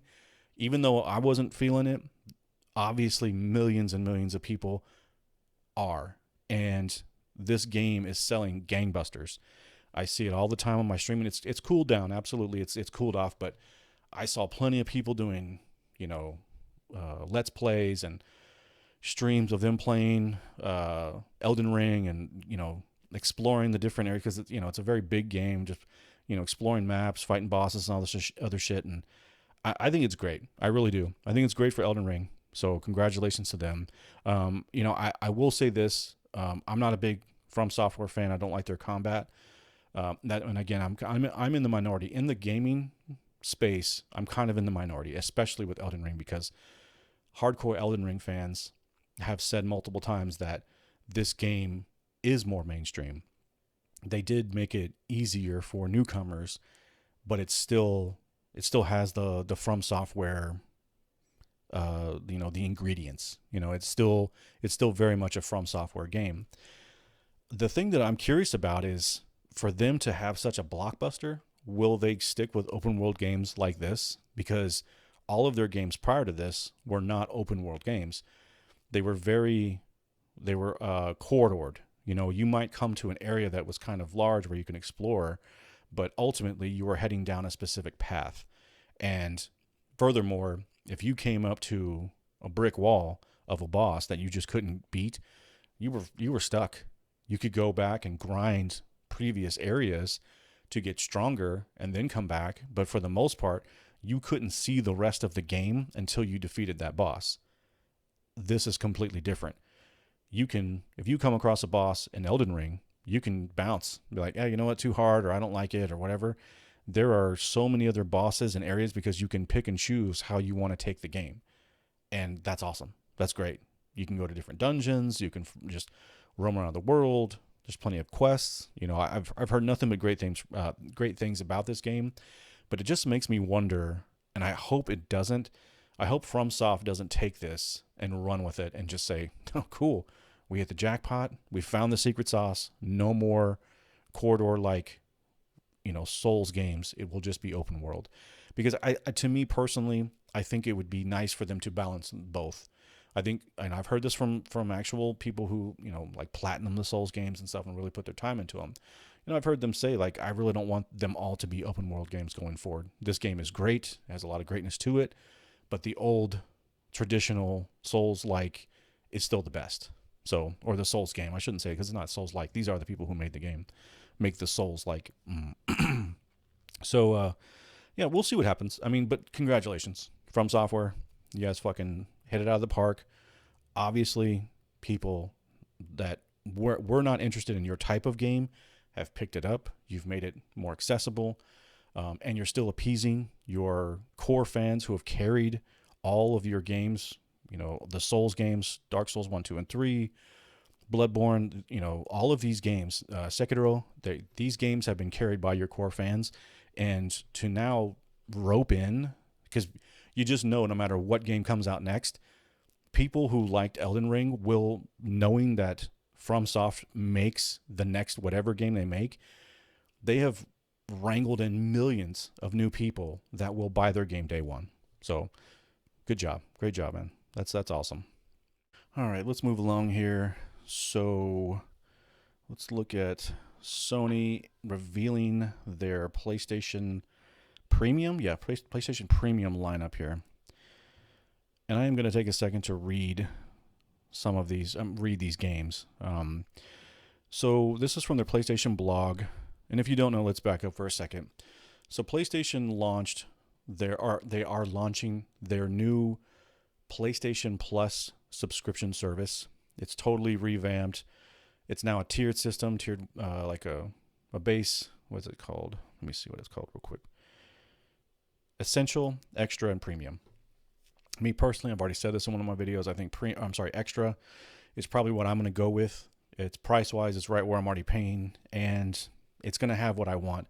I'm not a retro gamer, so I really don't need the premium edition so that I can go back and play like PlayStation 3 games and shit. I just don't have any interest in it. But let's see here. So this is on their blog. All new PlayStation Plus game lineup: Assassin's Creed Valhalla, Demon's Souls, Ghost of Tsushima, Director's Cut, NBA 2K, and more join the service. Moi join the service. All right, here. So this service is launching. Oh, it doesn't say. It just says soon. I'm pretty sure it's June. I thought it was like June 15th for America, for the United States. And I think it was going to launch, or it is launching here really soon for Japan, and then, or like the Asia market. And then I think it rolls out to the European market last, I think. Could be wrong, but regardless. Okay, so I do want to read these. So this is the PlayStation 4 and PlayStation 5 game catalog here. Let's see. We're focusing on adding high quality titles into the PlayStation Plus service for players to enjoy. I'm pleased to share a selection of the content that will be available for PlayStation Plus Extra and Premium Deluxe plans. PlayStation.com will be updated with the game list when it launches in your region. So that is Essential Extra. Let's see. So these are the games that it will be launching with. All right, I'm going to read through these, so bear with me here because it is important, and I can do it kind of quick. So these are PlayStation Studio games: Alien Nation, Bloodborne, Concrete Genie, Days Gone, Dead Nation Apocalypse Edition, Death Stranding, and Death Stranding Director's Cut, Demon's Souls, Destruction All-Stars, Everybody's Golf, Ghost of Tsushima Director's Cut, God of War, Gravity Rush 2, Gravity Rush Remastered, Horizon Zero Dawn, Infamous First Light, Infamous Second Son, Knack, Little Big Planet 3, Loco Roco Remastered, Loco Roco 2 Remastered, Marvel's Spider-Man, Marvel Spider-Man Miles Morales, Matterfall, Medieval, Patapon Remastered, Patapon 2 Remastered, Resogun, Returnal, Shadow of the Colossus, Tearaway Unfolded, The Last Guardian, The Last of Us Remastered, The Last of Us Left Behind, Until Dawn, Uncharted, The Nathan Drake Collection, Uncharted 4, A Thief's End, Uncharted, The Lost Legacy, Wipe Out Omega Collection. So those are the PlayStation first-party studios. So here's the list of third parties. These are the game titles, and I'm not going to list the developers. So Ashen, Assassin's Creed Valhalla, Batman Arkham Knight, Celeste, City Skylines, Control Ultimate Edition, Dead Cells, Far Cry 3 Remastered, Far Cry 4, Final Fantasy 15 Royal Edition, For Honor, Hollow Knight, Marvel's Guardians of the Galaxy, Mortal Kombat 11, Nier Shippuden Ultimate Ninja Storm 4, NBA 2K22, Outer Wilds, Red Dead Redemption 2, Resident Evil, Soul Calibur 6, South Park The Fractured Butthole, The Artful Escape, The Crew 2, Tom Clancy's The Division. So there's a lot of fucking games there. I think this is a solid launch. I don't think this is like, I would not say that this is for a PlayStation owner and someone who's in the, oh God, what's it called? I can't think of the name. I'm in this ecosystem. That's the word. I'm already in their ecosystem. So there are a lot of games on here that I've already played, but there's a lot of games on here that I haven't. And there's a lot of games on here that I'm like, hey, it's on the subscription. That's kind of nice. I will say this.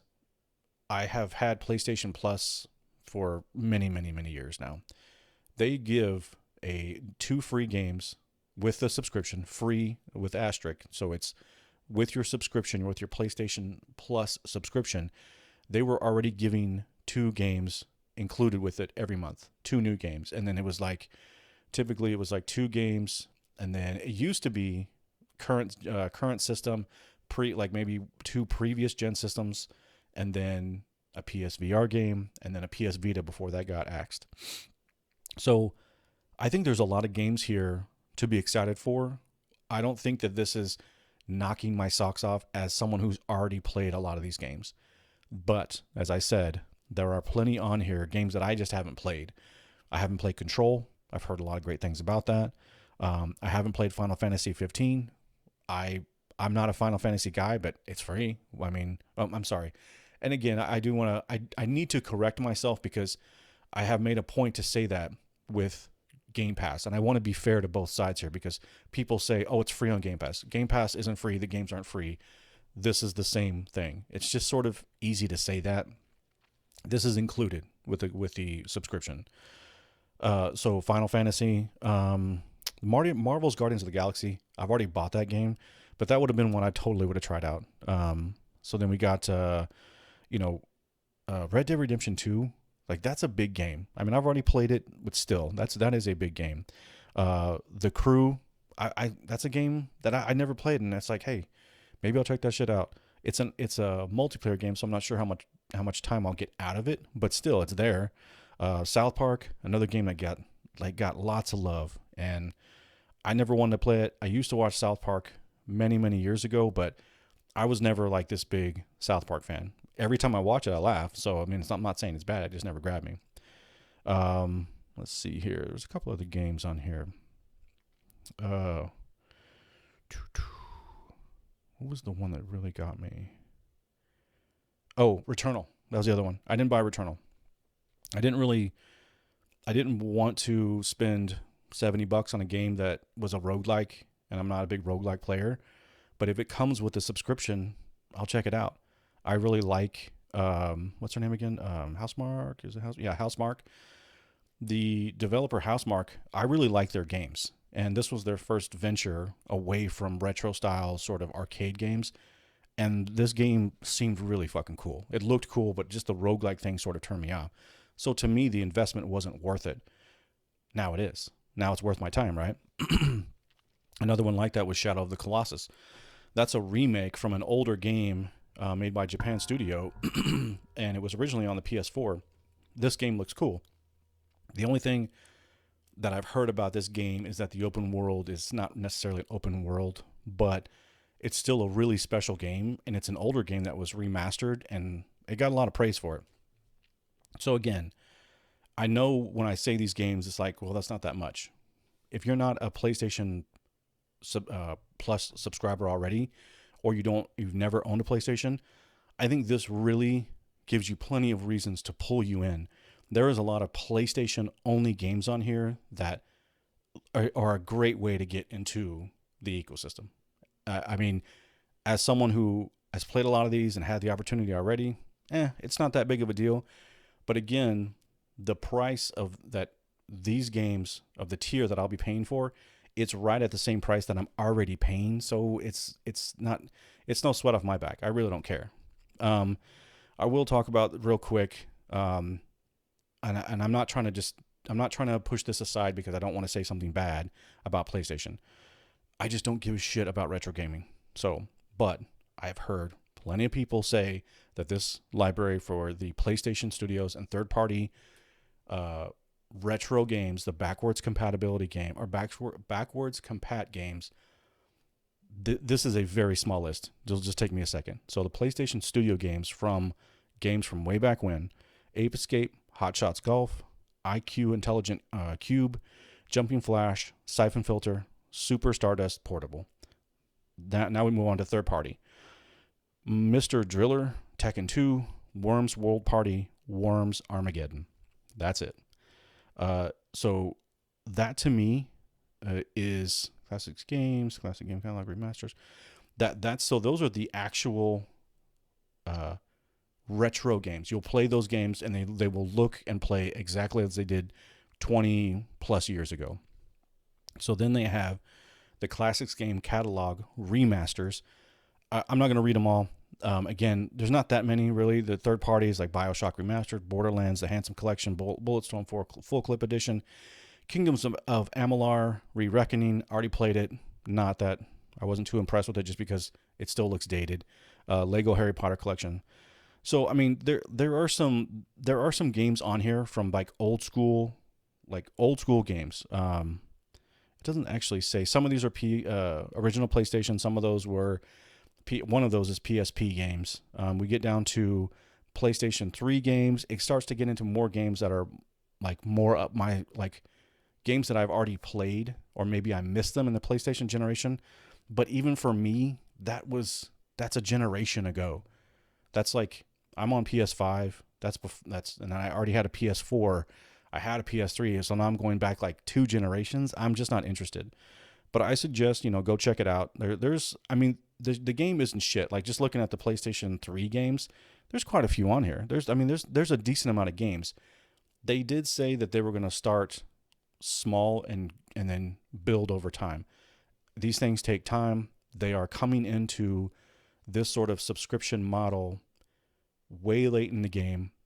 I don't think they are attempting to compete with Game Pass like blow for blow. I still think Game Pass is a spectacular value. I think it's a better value than this today, as it stands today. I think Xbox Game Pass has a better value strictly based on the library size. That's just the facts. And also the day and date. Playing brand new games on your Xbox through Game Pass without having to fork over $60 or $70, that is still a huge value. I do not think that is a sustainable model. I don't think that this will last forever. I think Game Pass, if you look at what everyone compares it to, which is Netflix, the Netflix of gaming is what they keep saying. They being media and all the, that's the buzzword or the connection that, media talks about, and streamers and creators and a lot of Xbox fans.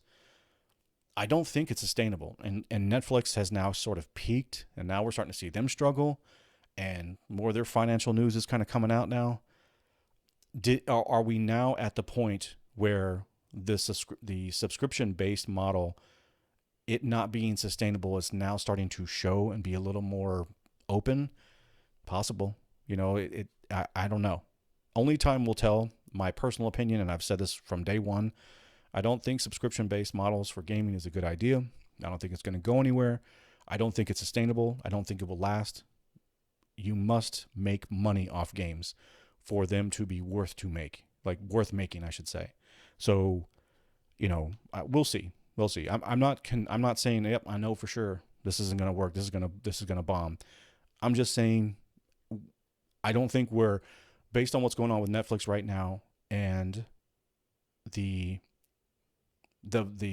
setup that they have on, I'm talking about Game Pass, with the day and date, developers, I think it's going to start pushing developers away. I don't think developers are going to be running to Microsoft saying, hey, we're going to spend $50 million making a game. Why don't you pay us $70 million and then we'll put it on your Game Pass for your subscribers without anybody having to pay us anything, and we'll just take that flat fee and walk. I just don't think that's going to happen, because you look at a game like Elden Ring. If Elden Ring was on Game Pass or PlayStation Plus subscription and it came out, dropped day one on both of those subscription services, we would not be talking about these 13.4 million. We wouldn't even know, because all of these streaming services hide their numbers. They have to, because one thing that's sort of been unspoken knowledge is that Netflix has been losing money. They haven't made any real money off they're making money, but they're dumping it all back into these series and movies that they're trying to produce on their own. And they're not making the money that they want to make, or that they can continue to sustain that model. So, and I've heard this before. I kind of agree, especially with the big publishers and developers that Microsoft has acquired, Activision, Blizzard, Bethesda Studios, and all of that comes with them, which is a lot of studios. I just really don't think that Xbox can contain all of those, those now first-party studios. I don't think they can contain them within the subscription service without raising the price of the subscription service. And that's what I think is going to eventually happen. I think they've painted themselves into a corner, But, I'm not, like I said, I'm not here to say Game Pass is bad. It's a great value. This is a different type of service. I'm not like going all out like, oh man, PlayStation just fucking killed it with this tier, with this launch of games. It is what it is. I think it's a decent amount. I think it's a good start. That's about as far as I'm willing to go. Good job, PlayStation, on a good start. You got a long ways to go. And how far are you willing to go? Like, genuinely, how far is PlayStation willing to go with this subscription service? Because I genuinely do not believe we will be seeing God of War Ragnarok dropping day one on PlayStation Premium or whatever. I don't think so. I don't think they can afford it. And why would you want to lose all that money? What's the point? So, all right, let's move along here.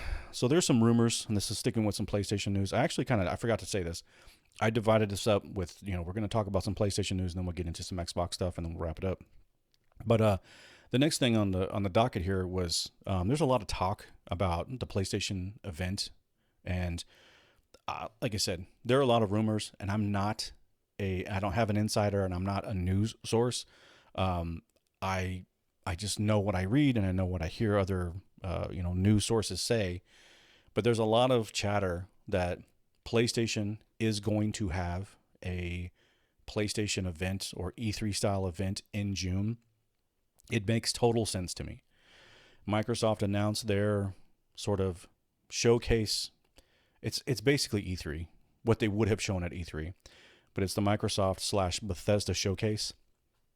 PlayStation loves to counterpunch Microsoft. They love doing it.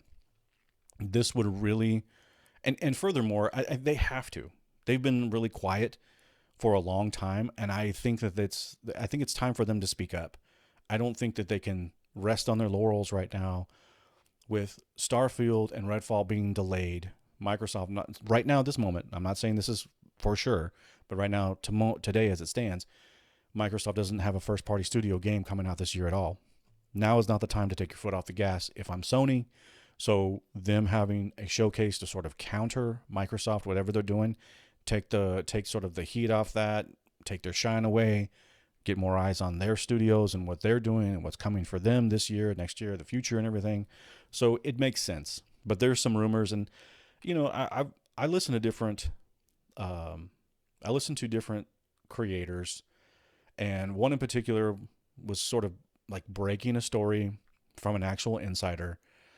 I would so I will say this, and I will link the video. I don't know this guy well enough. His name's MBG. That's his channel. I don't know if this guy is. I've only been following him for, I don't know, maybe a year and a half. I don't really keep track of like, oh, this channel, or not just him, just like any channel. They broke a story or they said some rumors and then they came true. So this person's dependable. I don't know. I don't keep track of channels like that. But I just, it popped up on my feed. I subbed to the guy. I was listening to what he had to say. He says he has an insider that says this is a for sure thing. Take that with a grain of salt. I don't know if that's true or not. I'm not here to tell you that's true. I'm just saying, hey, that's who I heard this from, and we'll see what happens. To me, it just makes sense. It makes logical sense, but it's just a rumor right now. Furthermore, I wanted to talk just a second about if Sony does have a showcase, what do I want them to show?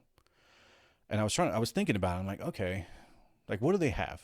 Like what are their first party studios up to right now that I want to know? So I think sort of the low hanging fruit, even though it's really, really fresh, they did the Wolverine reveal teaser trailer that Insomniac's doing. It probably is too early for us to see anything other than another CGI trailer, but it would be nice. I mean, you kind of want to, that teaser was a good teaser. I think it would be smart for them to sort of keep generating that buzz for this game. Because, I mean, I'm not a comic reader, but I know who the fuck Wolverine is. And I think he's a cool character. And I can't wait to see what Insomniac can do with this title, with this IP. And then also from sticking with Insomniac, Spider-Man 2. The last trailer we saw, and I'm trying to remember where I saw that. I know I did a reaction to it. I think it was like a state of play. It was like last year, I think. Spider-Man 2, we see that Venom's going to be at the last trailer. We saw Venom, we saw Miles and Peter Parker together. So what's going on? Maybe it's time to see like a gameplay trailer. That would be good.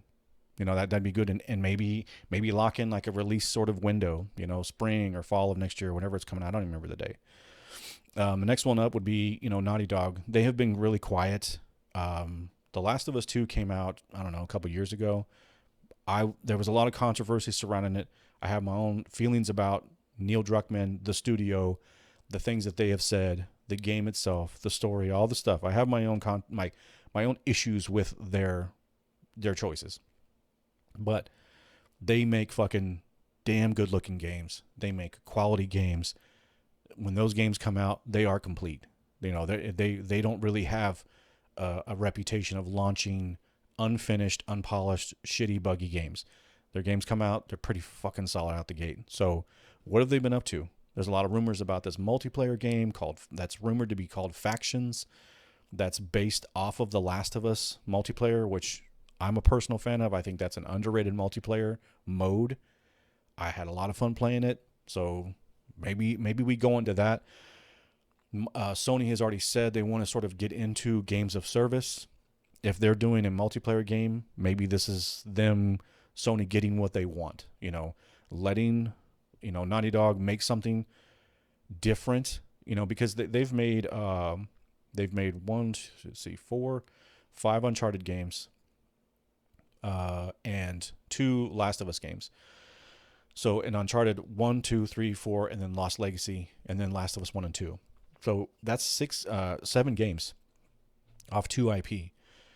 Maybe it's time to broaden that out. Or, maybe it's time to take an existing IP that they have, like The Last of Us multiplayer, and evolve it into the next game that the studio can work on and expand over the next 3 to 4 years, or the next 2 years, and then they start their next, project or whatever. I would like to see them get away from those 2 IP, let them rest, put Uncharted on the shelf, like just let it chill, let it marinate. It's good. Everything's good about it. Just let it chill and then come out in a couple years. I don't know. I would say longer than that. I'd say put Uncharted on the shelf for like 5 years, but that's just my opinion. Next up is that I was thinking about is Sucker Punch. Now, they just came up with Ghost of Tsushima, the director's cut, and they had their multiplayer going. Now, you have to assume they are doing a sequel to Ghost of Tsushima or something within that genre, right? This wouldn't be a bad time to maybe throw out just like a teaser trailer, just like the Wolverine sort of teaser trailer. Maybe it's a great time to do that. You know, let's see what they can do with the, like, this could be a franchise that could carry them through this entire decade, as far as I'm concerned, because the game is just that good, that damn good, and they have such a great base. They can evolve that open world, and they could really grow that franchise into something very special. Ben Studios, who made the makers of Days Gone, I personally started playing Days Gone. I started playing a couple of games at the same time. Scary games just bother me. I have anxiety. I get anxious. And then when I'm listening to my headset and I'm listening to these and I'm getting chased and stuff, I don't know. I just don't like to be scared like that. I don't want to be jumped out, people jumping at me and shit. I'm not saying that the game is good or bad. I've heard that it's great. I've heard that it's not so great. But I can tell you right now, the game looked amazing and played really well. So, and I'm going to go back and play that game for sure. Have to. I liked what I started off playing. I just got to get past sort of, maybe I won't play with it on headset anymore. And I'll just kind of turn the volume down so I don't get too scared. I'm a big baby when it comes to that type of shit. God of War, where, like, I think, launching, if they do a showcase, do another trailer and slam a fucking release date on it. And then I think that would sort of be the icing, like, boom, let's just put that God of War Ragnarok's going to get delayed rumor shit to rest. I don't think it's going to be delayed. The next story I want to talk about actually kind of leads into that. But I think that they need to put a release date on that thing. If it's coming out this year, then call your shot and let's go. Then there's third-party deals. That's too much to think about. There's plenty of studios out there that that Sony works with, that they could at least get some exclusivity deals in terms of, like, locking it on their system for 30 days, for a year, something like that, or actually, just making it straight up exclusive. So it's still possible. I just don't have the time to, like, go through every single third-party studio. Okay. And again, I want to reiterate this.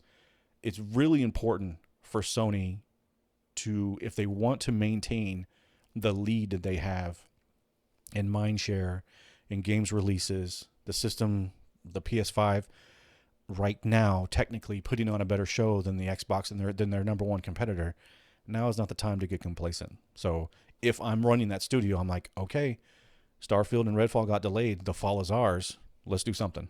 So that's just me. Okay, moving along here to the next story. Again, this ties right into what I was just talking about. God of War Studio, Sony Santa Monica is hiring a brand manager. This is a Games News article here by, and it's so funny because this one was the editor or the writer of this article is Ron. That's all it says. And this is on Game News 24.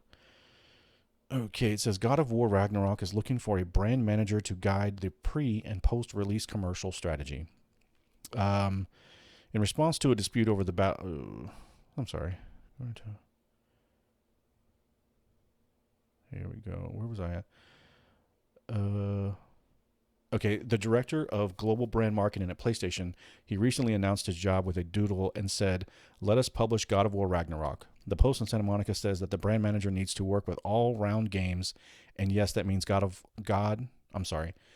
Yes, that means war on Earth. These words, I can say it. I know, I trust me. I'm a terrible reader, but I can get through this.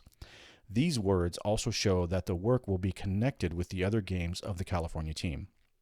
Since the team is looking for a person that can coordinate with marketing campaign for God of War Ragnarok, the hope is that the release will be confirmed for 2022. Several times, Sony Santa Monica reiterated the possibility that the game will arrive this year, but obviously the risk of delayed postponement is always around the corner, even though Jason Schreier says that it doesn't have a certain release date at this time.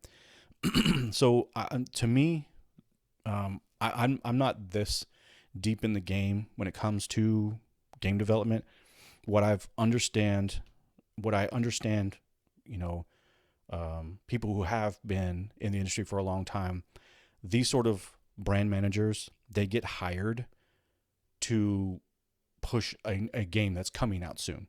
Like they already have people in their marketing team, but a brand manager is someone who comes in and they just have a singular focus. Like you're going to push the marketing for the commercials and the ads on gaming sites and working those deals, and then the post release, like after the game comes out, the commercials that we see on TV and the little 15-second spots, the little ads beginning and end of YouTube videos, that type of shit. This is a good sign that this game is going to come out. That's what I understand. Now, I'm not saying that's what is happening. That's how I understood it. The other piece of this is God of War is getting over 60 accessibility features for Ragnarok. Accessibilities. So this is an article from Games Industry Biz. Let's see here.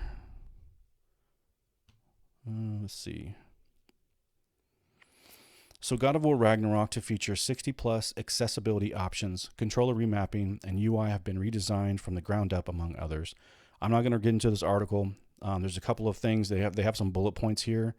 When we talk about accessibility for normies who don't know what that means, it means people that have like disabilities, they have, some sort of physical disability that prohibits them from holding an actual traditional controller as you and I know it.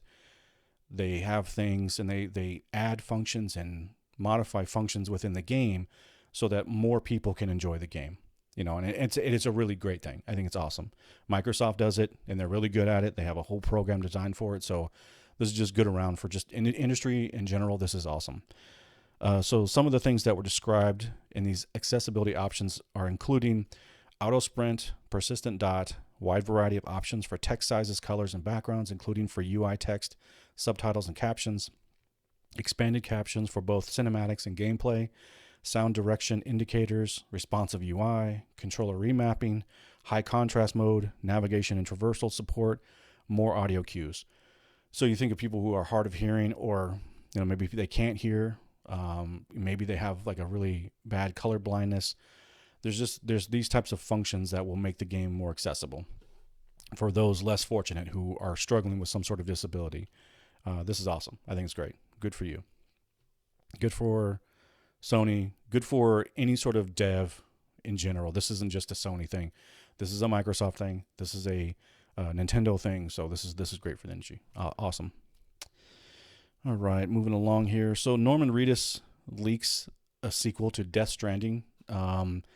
This is a Push Square article. Hideo Kojima appears to acknowledge Norman Reedus' Death Stranding 2 leak. So I'm just to sum it up real quick. Norman Reedus was in an interview. What did he say? He said, okay, so he appeared to nonchalantly confirm Death Stranding 2 in an interview. The Walking Dead star revealed that work had, quote, just started on the Death Stranding sequel before reiterating the point a second time. The series developer by Kojima Productions is directed by Hideo Kojima, who appeared to acknowledge the comments on a Twitter post.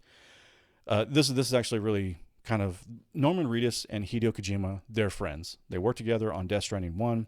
I never played it. I'm going to play that game. I'm going to play the game. I keep hearing so many great things about this game. I thought it looked stupid, looked like a postal service in the future, walking around, and I just was like, this looks dumb. I have no interest in this game.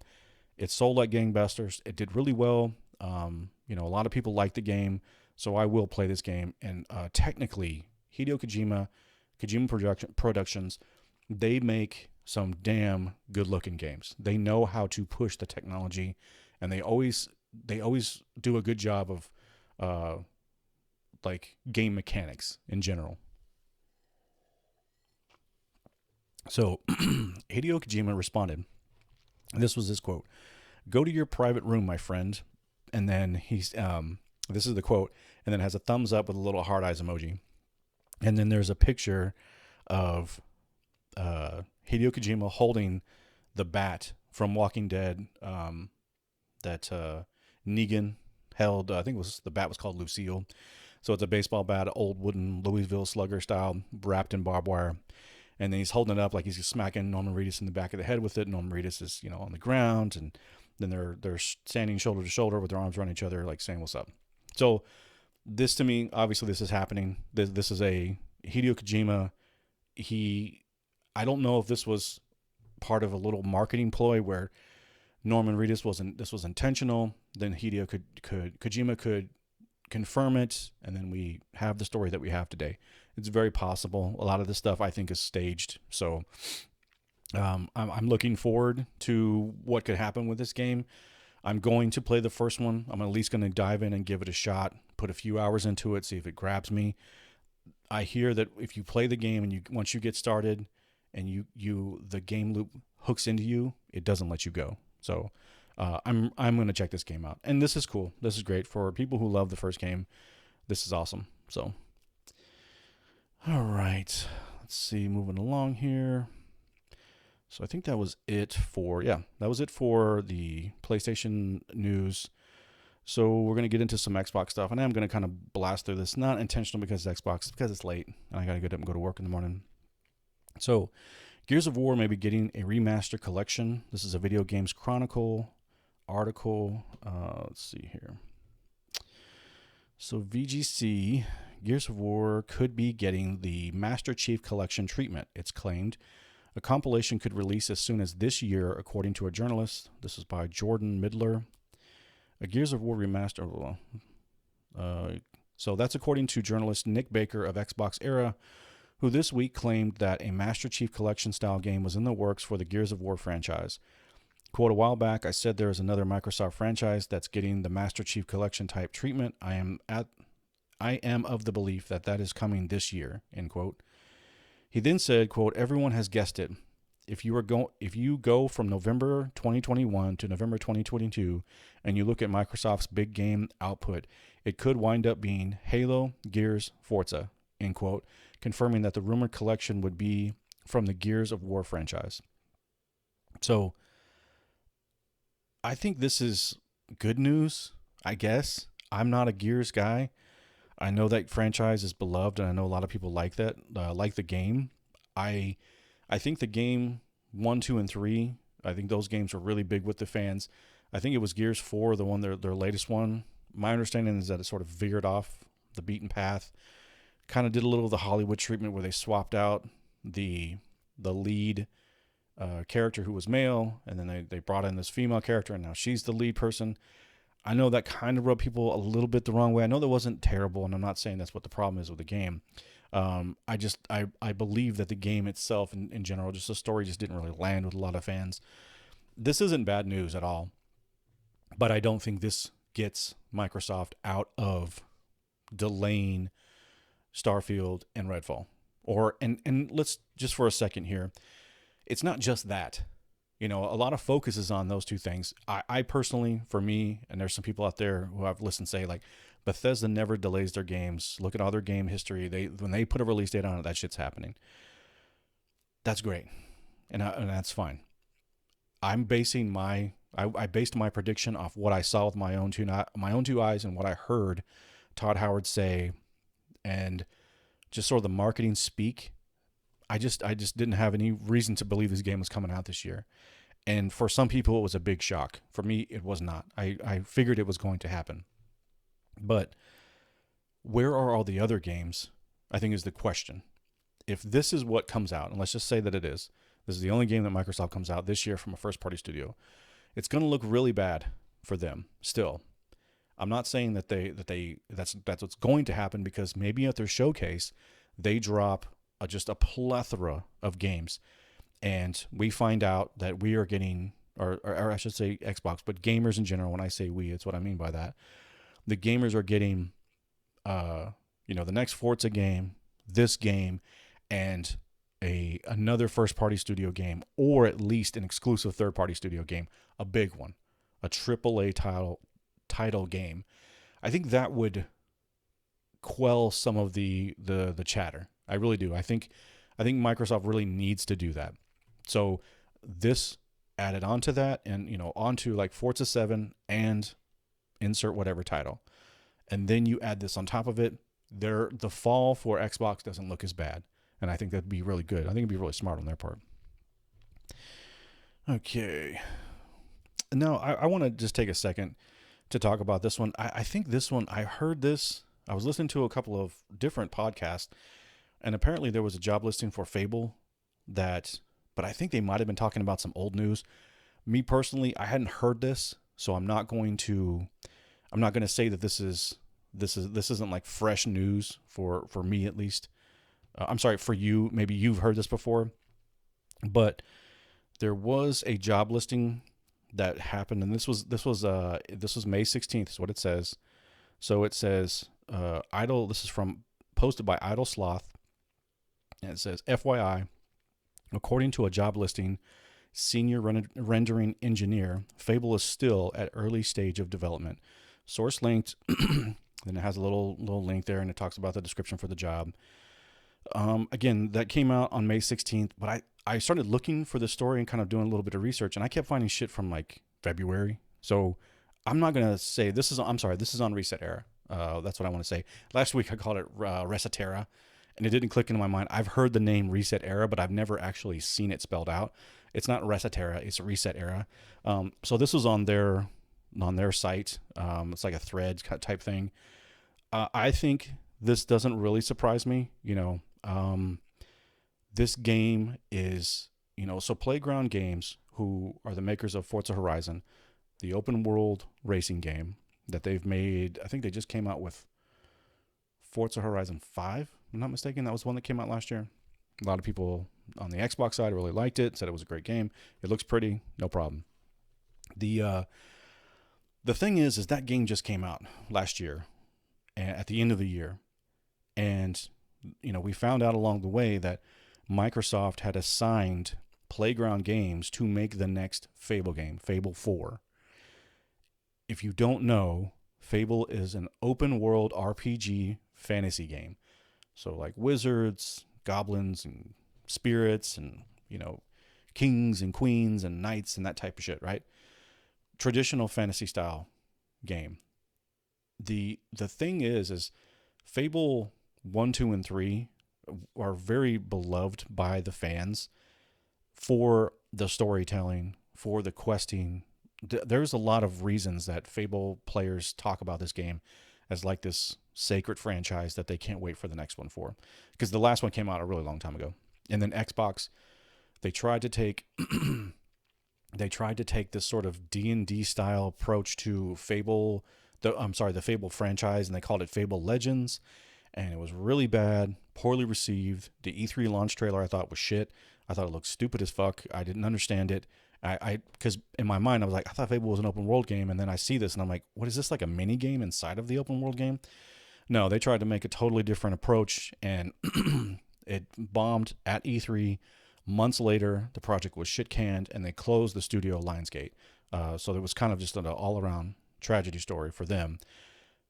So Microsoft having Playground Games take this over, I don't think this is a good idea. I've said it before. I don't think this is smart. Open world racing games and RPG open world games have one thing in common. They're open world. That's it. That's where the buck stops. When you're talking about an RPG game, a role-playing game, you're talking about the RPG systems, you're talking about combat, you're talking about mission, quest structure, storylines, character development. All of these things take time. They take a long time. If you're going to do an RPG right, and it's going to be an open world RPG, that is a lot of work. And that's why there's so many games that are RPG-esque or RPG-like games, because doing an actual true RPG takes a lot of effort, a lot of time, and a lot of money. This is just my personal opinion, I feel like Microsoft wanted to go the cheapest route. They saw that the Forza Horizon team, they just finished wrapping up their game. Then they can jump on this project and get this one going. I mean, I just don't. I don't know why you would assign this team to do this. Just I don't know. I don't think it's a smart thing. They could have, I think, as opposed to just building a new team or taking a team, maybe from a different franchise. I'm trying to think of any of their franchises that would make a good open world RPG. They would have to kind of build a studio, and I don't think they wanted to spend the money. I think this is them sort of. I'm not trying to slight Playground Games. That's not what I'm trying to do. But to me, it feels like Xbox is doing sort of the bargain bin shopping. Like, who can we do? Let's see. What's the cheapest? What's going to save us the most money? These guys make great open worlds. They know how to make it look pretty. They know how to make it look shiny. So yeah, let's throw them on there. That's kind of that's the feeling that I got when I heard this, and it never sat right with me. So I'm just curious of what's going to happen. I really hope this doesn't fuck over Playground Games, because if they fail at this, it's going to really be a black eye that I don't think they deserve. They make Forza Horizon games, they make open world racing games, and they do it really well. So let them continue. Now, having said all that, studios do change their style. They do change the type of games they develop. They can grow and adapt. I hope for their sake, and I hope for Xbox fans, if you're an Xbox fan or you're an Xbox gamer, I hope for your sake too that this is a success story, because if they fail, it's going to be like, oh my God, Playground Games, look what they did. They messed us up. When really, to me, I would say Microsoft really screwed them over,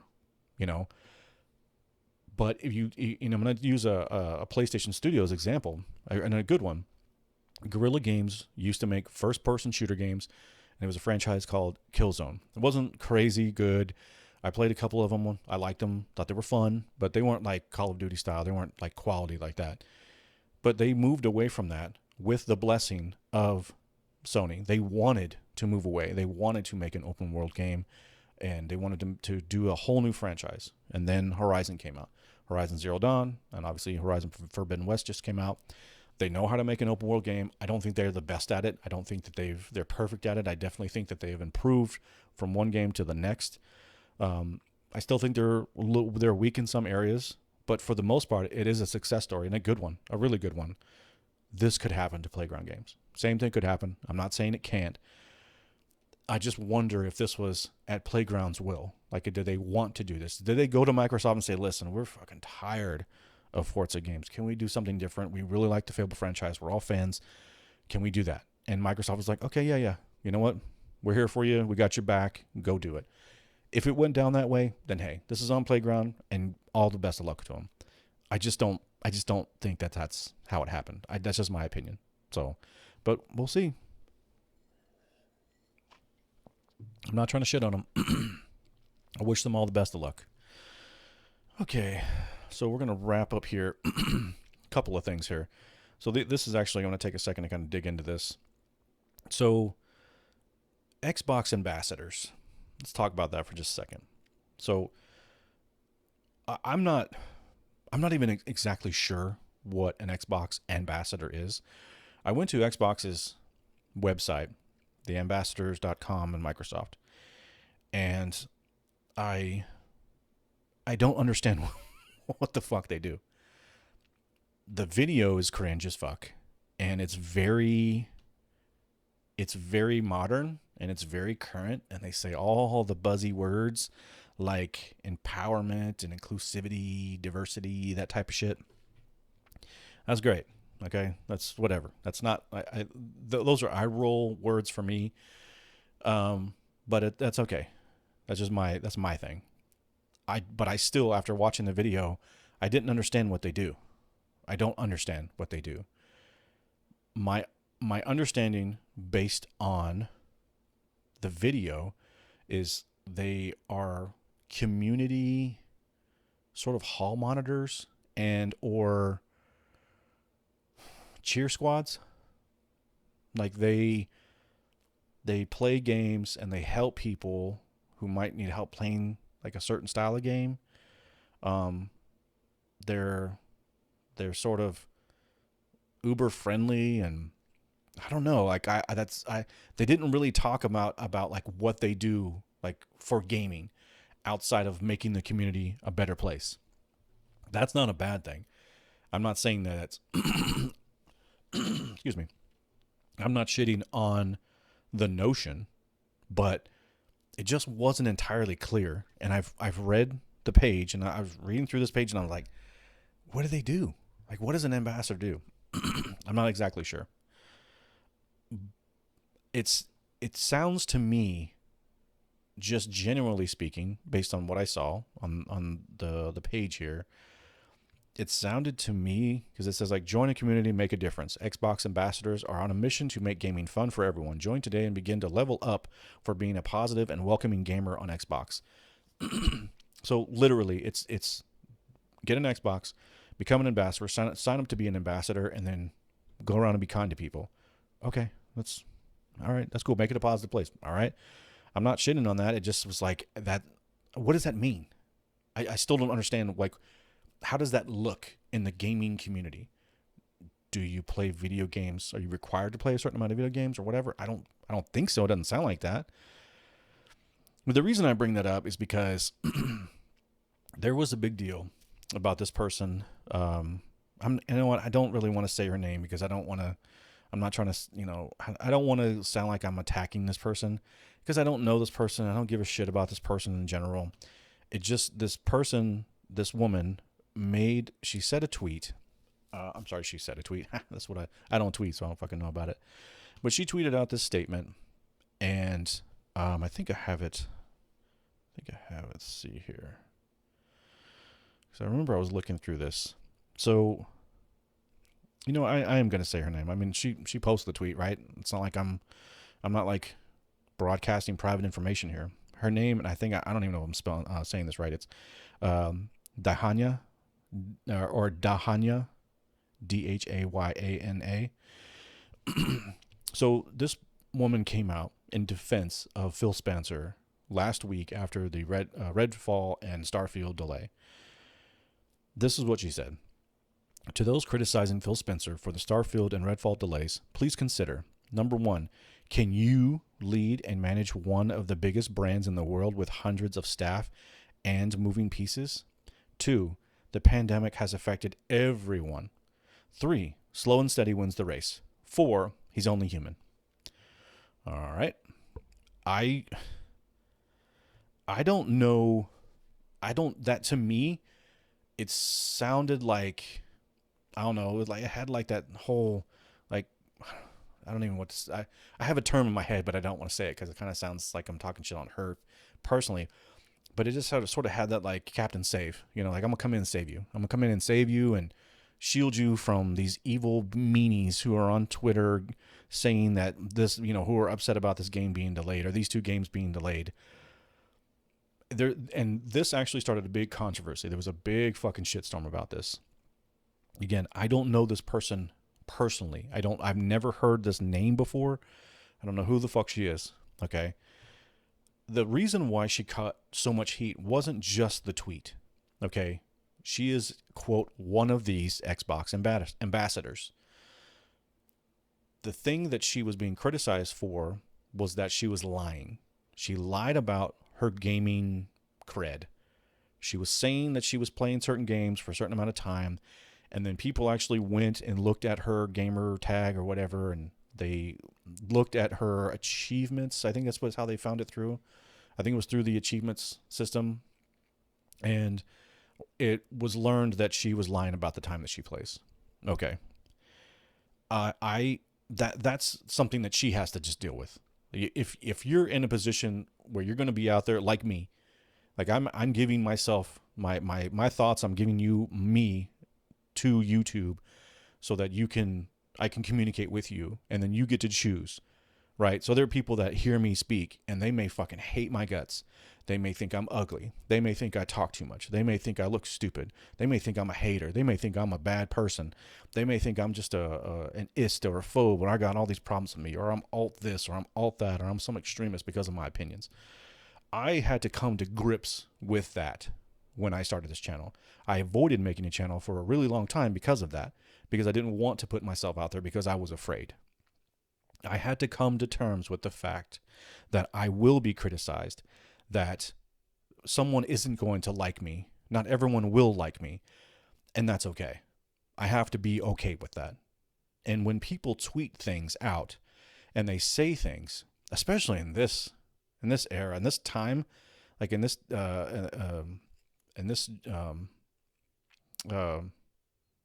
I'm lost, totally like a brain fart there. In the time that we live in right now, lying online, it can get you pretty quick, you know. And it sounds like she lied about what she was saying. If you're going to put yourself out there and you're going to fucking blatantly lie about something, you better cover your tracks. Okay? I try to be as honest as possible. I really do. If I screw up or I say something wrong, I try to come back and like, hey, I said this wrong, and it wasn't intentional. I wasn't trying to lead you astray or just talk shit just to be controversial. These are my real thoughts. These are my real opinions. This is my real face. This is my real hair. This is my real house. You know, this is who I am. Okay? And there's no other way that I can convince you of that than me just telling you, right? So there is a level of trust that goes between you and myself. And with people like her and her audience, her followers and stuff, and people, you know, it's Twitter. Fucking anybody can see it, right? So when she put herself out there and she got called on it, she decided to double down and she capped back at her responses. And this is what she said. So it says, "Today is Attack Diana Day, huh? Question mark. Reminder, I don't have to be a hardcore gamer to be part of the Xbox community." Let me read the whole thing. Then I want to go back line by line. "You can be part of the Xbox family in many ways, like supporting others as a friend, answering forum questions, fighting for representation, etc." Okay. Let's see. Where was it at? I think someone else responded to this. So that's her. That was the first part of her tweet. But there was another piece here. But like I said, I don't know shit about Twitter. So there is another piece of this, but I'm just not sure what this means. So I'm going to read this because it does say Xbox Am Thrashador. So this was somebody else. "I'd like to report fellow ambassador Miss Deuce Geek. She has represented Xbox gracefully when she speaks. She represents the feelings of true Xbox ambassadors and should be respected." So someone came to her defense. That's how I understand that. But let's continue with what she said. So then she says, "I don't get a chance to play a lot of games because I work full-time, run 3 communities, host events for the local Xbox family out of my own pocket, work with organizations to encourage diversity, etc. I also buy," all caps, "most of my collectibles, whether Xbox related or not. A high gamer score isn't a requirement to be an ambassador, nor does it mean I don't get games. I don't play much, but I watch my partner who's clocked hundreds of hours on his Xbox. That's how I got involved in games. Finally, I've never said I love Xbox because of their games. I've always loved Xbox because of what they do with gaming for everyone, their custom controller designs, and the number one reason, the community. Though after this, I might have to rethink the wide definition of community." So, listen. I'm not, like, first of all, let's clear one thing off the deck. I want to get this off the table. I don't have any problem with people calling this woman out for lying. You bullshit, you get caught, you got to eat your shit. It's just how it goes, okay? There's always that line of harassing, bullying, threatening, that type of shit. I don't personally condone any of that behavior. However, the word harassment gets thrown around way too fucking often for anyone to even just know what that is anymore. The word bullying has been thrown around so much that just making a joke about someone, I've seen it happen. Someone makes a joke like, "Oh, they're bullying me." Okay, these words are like the word racist or racism, or some sort of like, marginalizing and things like that. Those words have lost their luster because they have been used to just the umpth degree, and everyone's tired of hearing them because everything gets turned into these words, gets turned into bullying, gets turned into harassing or some sort of racism, some form of discrimination. It's like, holy shit, my head is spinning. I can't live by all your fucking rules, so I'm not even going to try anymore. I'm just not. Okay? But when people are harassing someone, and I have common sense. That's the only thing that I really have. I'm not an intellectual. I didn't graduate college. I didn't even go to college. I just made it through high school, so that's as far as my knowledge goes in terms of books. However, I have common sense, and I can see when someone is being harassed or when someone's actually attacking someone, and I can discern that person's a dickhead or that person's being a bitch. They need to check themselves, or this person, may need help defending themselves from some of these attackers. I can discern that from myself. I don't have Twitter, so I don't read all these tweets. These are literally just snapshots of some tweets that I saw from other people's posts. Like I went and looked because I don't have an account. I can't get on Twitter and start thumbing through. But you kind of get past that a little bit. But then it starts asking you, do you want to sign up and all this other shit? And I'm not doing that. I think Twitter is a fucking terrible place. But the thing is a lot of people were coming at her pretty hard, my understanding, even in videos. I'm just talking about like content creators now. Some people came at her hard. I think that the criticism that she got was earned for the lying part. Okay, but I want to talk about something real quick because this was kind of ballsy for her to say. So number one, it's like the way she said this, reminder. So that's just condescending in a way. It's like, just remember something, I don't have to be a hardcore gamer to be part of the Xbox community. No one said you did. No one said, I never saw that. And I haven't heard a person say that. And I'm not saying that. But you can't lie about your involvement in the community. You can be, and then she says, you can be part of the Xbox family in many ways, like supporting others as a friend, answering forum questions, fighting for representation, etc.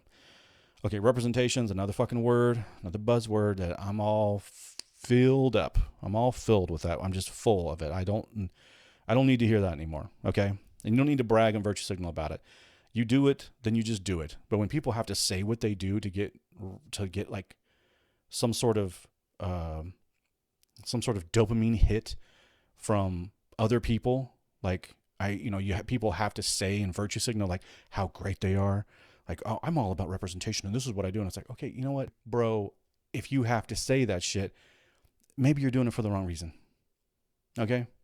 If you do something kind for somebody, you shouldn't have to, or you should not want like to be recognized and rewarded for that behavior, because that's not an act of kindness. You're looking to be reciprocated with something. You need something in return. So whenever someone says I do nice things, it's like, well, obviously it wasn't that nice of you to do because you did it just to tell people that. I have a problem with that. It kind of rubs me the wrong way. I don't think it's genuine. I think it's virtue signaling at its core. Doing something nice for a person or persons with the expectation of being acknowledged and rewarded for that is not community service. It's not something from your heart. It's something that's planned. Like, if I do these things and say that I do these things, then I'll get acknowledgement and I'll get followers and I'll get friends and I'll get possibly paid. So you're kind of actually trying to monetize your virtue. I don't like that shit. Never have. Never will. So let's move on. So some other stuff that she said.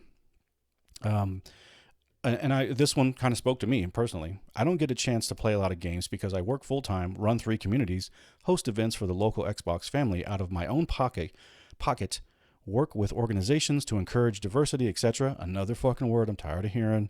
I also, yells it, buy most of my collectibles, whether Xbox related or not. Okay, listen, I work full-time, okay? I'm out of the house for many hours a day. Okay, I'm usually, I was just trying to think about it real quick as I was reading her message or her tweet. I work 40 hours a week, including the drive, my lunch break or whatever. I mean, I'm gone for 50 hours a week, so that's a big chunk of my days that are just not for gaming. I have other things, obligations. I have a wife, I have a daughter, I have a dog, I have things, I have family that may need me for things and I need to be there for them. I have friends who might need me, so I got to be there for them. I have a full plate of things to do. Like, there's always something to do. I have a yard to mow and I got a motorcycle to do work on. I got a truck to get, take in to get the oil changed. I mean, everyone has these things, right? So I get what she's saying. I get what she's saying, but it was just it was sort of thrown out there as though like, I have all these things to do, so I don't get to play games a lot. And it's like, okay, are you defending the fact that you don't play games a lot? Are you trying to defend it? Because gaming is my hobby. You know, whenever I get free time, I game. Whenever, there's a couple of nights a week where I'm like, to Normie wife, I'm like, hey babe, I just want to game now. Are you cool with that? And she's always like, yeah, that's your thing. That go do your thing. And I'll go game. That's my downtime. That's my chill time. That's how I can unplug from my day-to-day and all those responsibilities and just sort of have an interaction with some fantasy world or whatever the hell it is and just enjoy, but the way she said it, it just came off like she was defending the fact that she doesn't play a lot of games. Why do you need to defend that? Like, why, if you don't care, like if this is your life, this is your life, but you're defending the fact that you're not playing enough. It's like, well, I thought you didn't care. I thought you didn't need to be a hardcore gamer to be an ambassador. So why do you need to say all that shit? It was kind of like, I don't know. It just seemed like it was like, woe is me. I kind of felt like that, like, like she was a wounded bird. Like, oh my God, I have all these things to do. And it's like, everyone does. Everyone does. You have plenty of shit to do. If you're a normie like me and you're not a celebrity or someone who makes, 7 figures a year or a month, you probably have a lot of shit to do. And even people who make a lot of money, they usually work fucking 80 hours a week, or they're usually on the road, or they're doing something. Everyone has their own thing. It's all relative, right? We squeeze in our hobbies when we can. But the way she said it, it was just like, poor me. I'm sorry. I don't feel bad for you. And finally here. Oh, wait, no, that's not the one. Here we go. This one was the one that I think she got filleted for this one. So a high gamer score isn't a requirement to be an ambassador, nor does it mean I don't, quote, get games. I don't play as much, but I watch my partner who's clocked hundreds of hours on his Xbox. That's how I got involved in games. So right there, that tweet right there just told me that you weren't a gamer. You saw someone else doing something that you liked and you joined the community. That's cool. Nothing wrong with that. I got no problem with that. Normie wife and I used to play Diablo 3 together. That's the only game that her and I have ever played. She likes that game. She loves that game. We've had fun playing it. We spent a lot of hours playing it. But Normie wife isn't a fucking gamer. It doesn't make her a gamer. She just isn't. And she would never call herself a gamer. But, she found a game that she liked and that I already liked. So, hey, this all worked out. She watches me play games sometimes. She watches, and when we first met, I told her right out of the gate, and I would tell any person, yeah, I game. Like, people ask me, well, what do you do on your channel? I'm like, I talk about games mostly, video games and TV shows and movies. That's kind of what I talk about. That's my hobby. It's what I do. So I don't hide that from anybody. And the fact that it was like, my partner plays hundreds of hours and I watched them. That's how I got involved. I think that rubbed people the wrong way because you admitted that you're not a gamer. And the term ambassador kind of makes it, just the term itself kind of sounds like, you're an ambassador. You're someone who is overseeing the crowd. You're overseeing the community. You're ambassador of the community, but yet you don't even game yourself. That's kind of, that's people have a problem with that. Most people would have a problem with that. I can't, I've been to multiple NFL games. So I've watched them. I've watched many of ours. I've spent hundreds and hundreds of hours watching National Football League. Does that make me an ambassador of it? Should I get to come in and monitor the community and make sure everyone's doing what they're supposed to be doing and making it better for them? No, I don't think so. And furthermore, if I want to get involved, sure, I can get involved as much as I want to. And I don't have any problem, furthermore, with her getting involved. I just think she dug herself a hole and she just continued to dig. Her defense of her remark, I thought was like her defense of Phil and then the ambassador thing. I just feel like she was kind of digging a hole, and the things that she was saying just got her in more trouble. Like, well, I wouldn't say trouble, just got her heat from the community. You know, I look.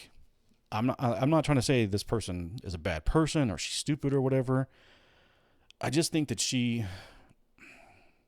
it's like someone coming in out of nowhere and all of a sudden they're speaking on shit that they don't really know about. That's kind of ignorance, you know. That's like, you know, when I started my job at the company that I work at right now, I didn't know the products that we were working with. I had to learn it. Okay, I've gotten better with it, but there are people who have been at my job for 35 plus years or have worked in the field for 30, 40 years. You know, because I catch on kind of quick and now I'm learning the product and stuff.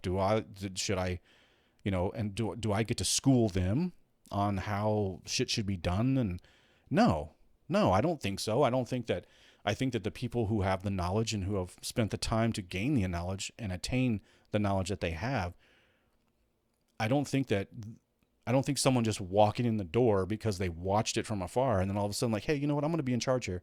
I'm going to start telling the community what's up. And furthermore, you don't have the right to, well, not state, she didn't say the right, but you shouldn't be getting on this person because of X, Y, and Z. And I'll lay these things out. And this is the reason why. It's like, how about you sit down and shut up? How about you take a seat, pick up a controller, learn some shit before you speak? Because it came off to me as someone who really didn't have the knowledge. It sounded like someone who didn't have the knowledge and was trying to speak from a position of knowledge and experience, and they just don't have it. Watching someone play games doesn't make you a gamer. Okay? Me watching, and this is something that, you know, I will say, you know, me watching hardcore comic book fans' channels doesn't make me a comic book fan. It doesn't make me someone who is an ambassador to comic books and lore and what's a good series and what's a good run and what isn't, and who's a good artist and who's a good, you know, and you know, this person, you shouldn't be getting on this artist because you don't like the art that they drew because I'm an ambassador, you know, and furthermore, being an ambassador doesn't mean I have to read comics. Like that sounds pretty ignorant, you know, and I would expect backlash. So, you know, I thought it was interesting, and I thought it kind of just popped up, and all of a sudden I just started seeing a bunch of videos on my feed, and I was like, wait, what the fuck is going on? Who is this person? What happened? And so I kind of started digging and learning. I'm like, okay, you probably shouldn't have said that stuff. You probably should have kept your mouth shut, or she could have easily, I think, put the lid out on this. Like, listen, I'm not a hardcore gamer, and you know, I'm not trying to tell anybody what to do. I understand where you're coming from. I just don't think that Phil Spitzer should be blamed entirely for this. People would have fucking walked away from the whole thing and been like, okay, that's cool. I get it. You're entitled to your opinion. That's the next thing. Like, okay, that's your opinion. That's cool. But it wasn't. She kind of doubled down. Then she tripled down. Then she quadrupled down. And I was like, maybe you should zip it. Maybe you should just cut your losses. You know, and I'll just wrap this up by saying this. You know, I heard people defending her, and it was kind of getting it was getting a little cringy. You know, like, you know, Xbox ambassadors, you know, she wasn't wrong. And, you know, people who are saying this shit, I think people are going out of their way to make a person feel bad. And it's like, wait a minute. Like she was kind of talking to a group of people. She was talking to a group of gamers in general and just sort of telling them what her opinion was. People can respond. Okay. And then she lied about some shit, got caught in that shit. Then she started backtracking and started digging a hole and saying like, well, it doesn't matter if I play games or not. I'm still an ambassador and you don't get to tell me. And, you know, this is what makes it great. And now all of a sudden I'm second guessing that this is great. And it's like, well, and I heard a couple of people defending her and just sort of turning the tables around and saying that it was haters just trying to tear this person down. A successful person was being tore down because they wake up and just want to tear someone down. I genuinely do not feel like that's what happened. I really don't. Now, in the grand scheme of things, are there people that probably jumped on dogpiled on her? Yeah, most likely. Some of those people are dicks. Some of those people are total assholes, and you know what? Karma will get them. You know, at some point, you know, you go around trying to, you know, steal other people's shine. You go around trying to just live off insulting people and putting people down and attacking people. It will get you. Time it catches up to everybody. At some point, if that's what someone is doing, they're going to say or do something that's going to get them in trouble. And then how do they respond? And how should the community respond to that person for lying or for bullshitting or for talking out of their ass? So, there are people that do that. And I'm not cool with those people, and I don't think it's okay. Like I said before, like I said at the very beginning, I want to get off the table. Harassing someone, bullying someone, I don't have any patience for it. I'm not the type of person like physical bullying in my presence. It probably won't go down. Like there's a 99% chance that I will at least stop it. If it's out of control, I will do whatever I need to do to stop it, whatever that means, because helping a defenseless person who can't defend themselves is sort of what I think defines a good society. This person can defend herself. She's not defenseless. It was the fact that she made a mistake, and then she doubled down and tripled down on her mistake, and then she turned the onus back on the people who called her out for lying, and sort of held the mirror up in their faces and said, maybe you should check yourself. Maybe this community isn't that good. And it's like, well, you're sort of excusing yourself and any sort of responsibility for your actions, for your words. Actions and words, there's always some sort of consequence, right? So if you're going to lie about something and you get caught, you kind of just got to take your licks and move on. But she didn't, and people who were coming out to her defense, and some of the people that I were listening to, they really turned it into something that I don't think it was. I don't think it was bullying, and I don't think that the general conversation was, hey, are you really a gamer? Well, yeah, I play this and this and this, and then she got caught. And then it was, well, I don't have to play a bunch of games to be called an ambassador. And it's like, okay, but you're kind of overlooking the lie now. Now you're moving the goalpost away so that you don't have to face the consequences that you bullshitted. You could have just said, like, yeah, you caught me. Listen, I didn't play that game as much as I said. I just really liked it. And I saw my boyfriend play it for 200 hours and I fucking loved it, but I didn't really like the controller movements or whatever. And then the conversation's, it's over. It's over. But that's not what happened. That's not what happened at all. So, but I think the moral of the story really is, words have consequences. My words have consequences. The things that I say, there's going to be people that are going to hate the things that I say. There are people that are going to like the things that I say. And there's going to be people who are like, I don't like you because of the things you say. I don't like you because of the shirts that you wear, because of the message that you send. It's just inevitably going to happen. You can't please everyone. All you can do is just be you. You just be yourself and be as honest as possible. You don't have to be as open as possible because, not everything is everyone's business, right? But the things that you do share, you just have to take responsibility for that information, and I think that's where she kind of dropped the ball, was she didn't take responsibility for the shit that she was putting out there. And then when it fell apart, it was everyone else's fault. And then furthermore, more people jumped in and said, hey, it is your guys' fault. It's not her fault. That's not how that works. All right. Well, I had another section, but it is really, really late. Maybe I'll bring this in for next week, for a topic of next week. I got to call it. It's late. I have to get up early and go to work. So I'm going to go wrap it up. So if you stuck around for this long, I really do appreciate it. Thank you so much. I hope you had a good weekend. I hope your Monday was a good one. I know Mondays suck for everybody. Tuesday is my worst day. I hate Tuesdays. Monday, everyone knows Monday sucks. But when you go in on Tuesday, it's like, shit, 3 more days. But there's a holiday weekend coming up, so you got that to look forward to. It always makes the week a little bit easier when you know you got a 3-day weekend coming up. So if you get the next Monday off for Memorial Day, I hope hope your week is just a little bit better knowing that information. But have a great week. I will talk to you next week. If you liked the video, give it a thumbs up. If you think someone else might like it, share it with a friend. If you haven't subscribed, click that subscribe button, click the notification bell. That way you can get notifications of my videos when they come up. You have a great week, and I will talk to you later. Bye.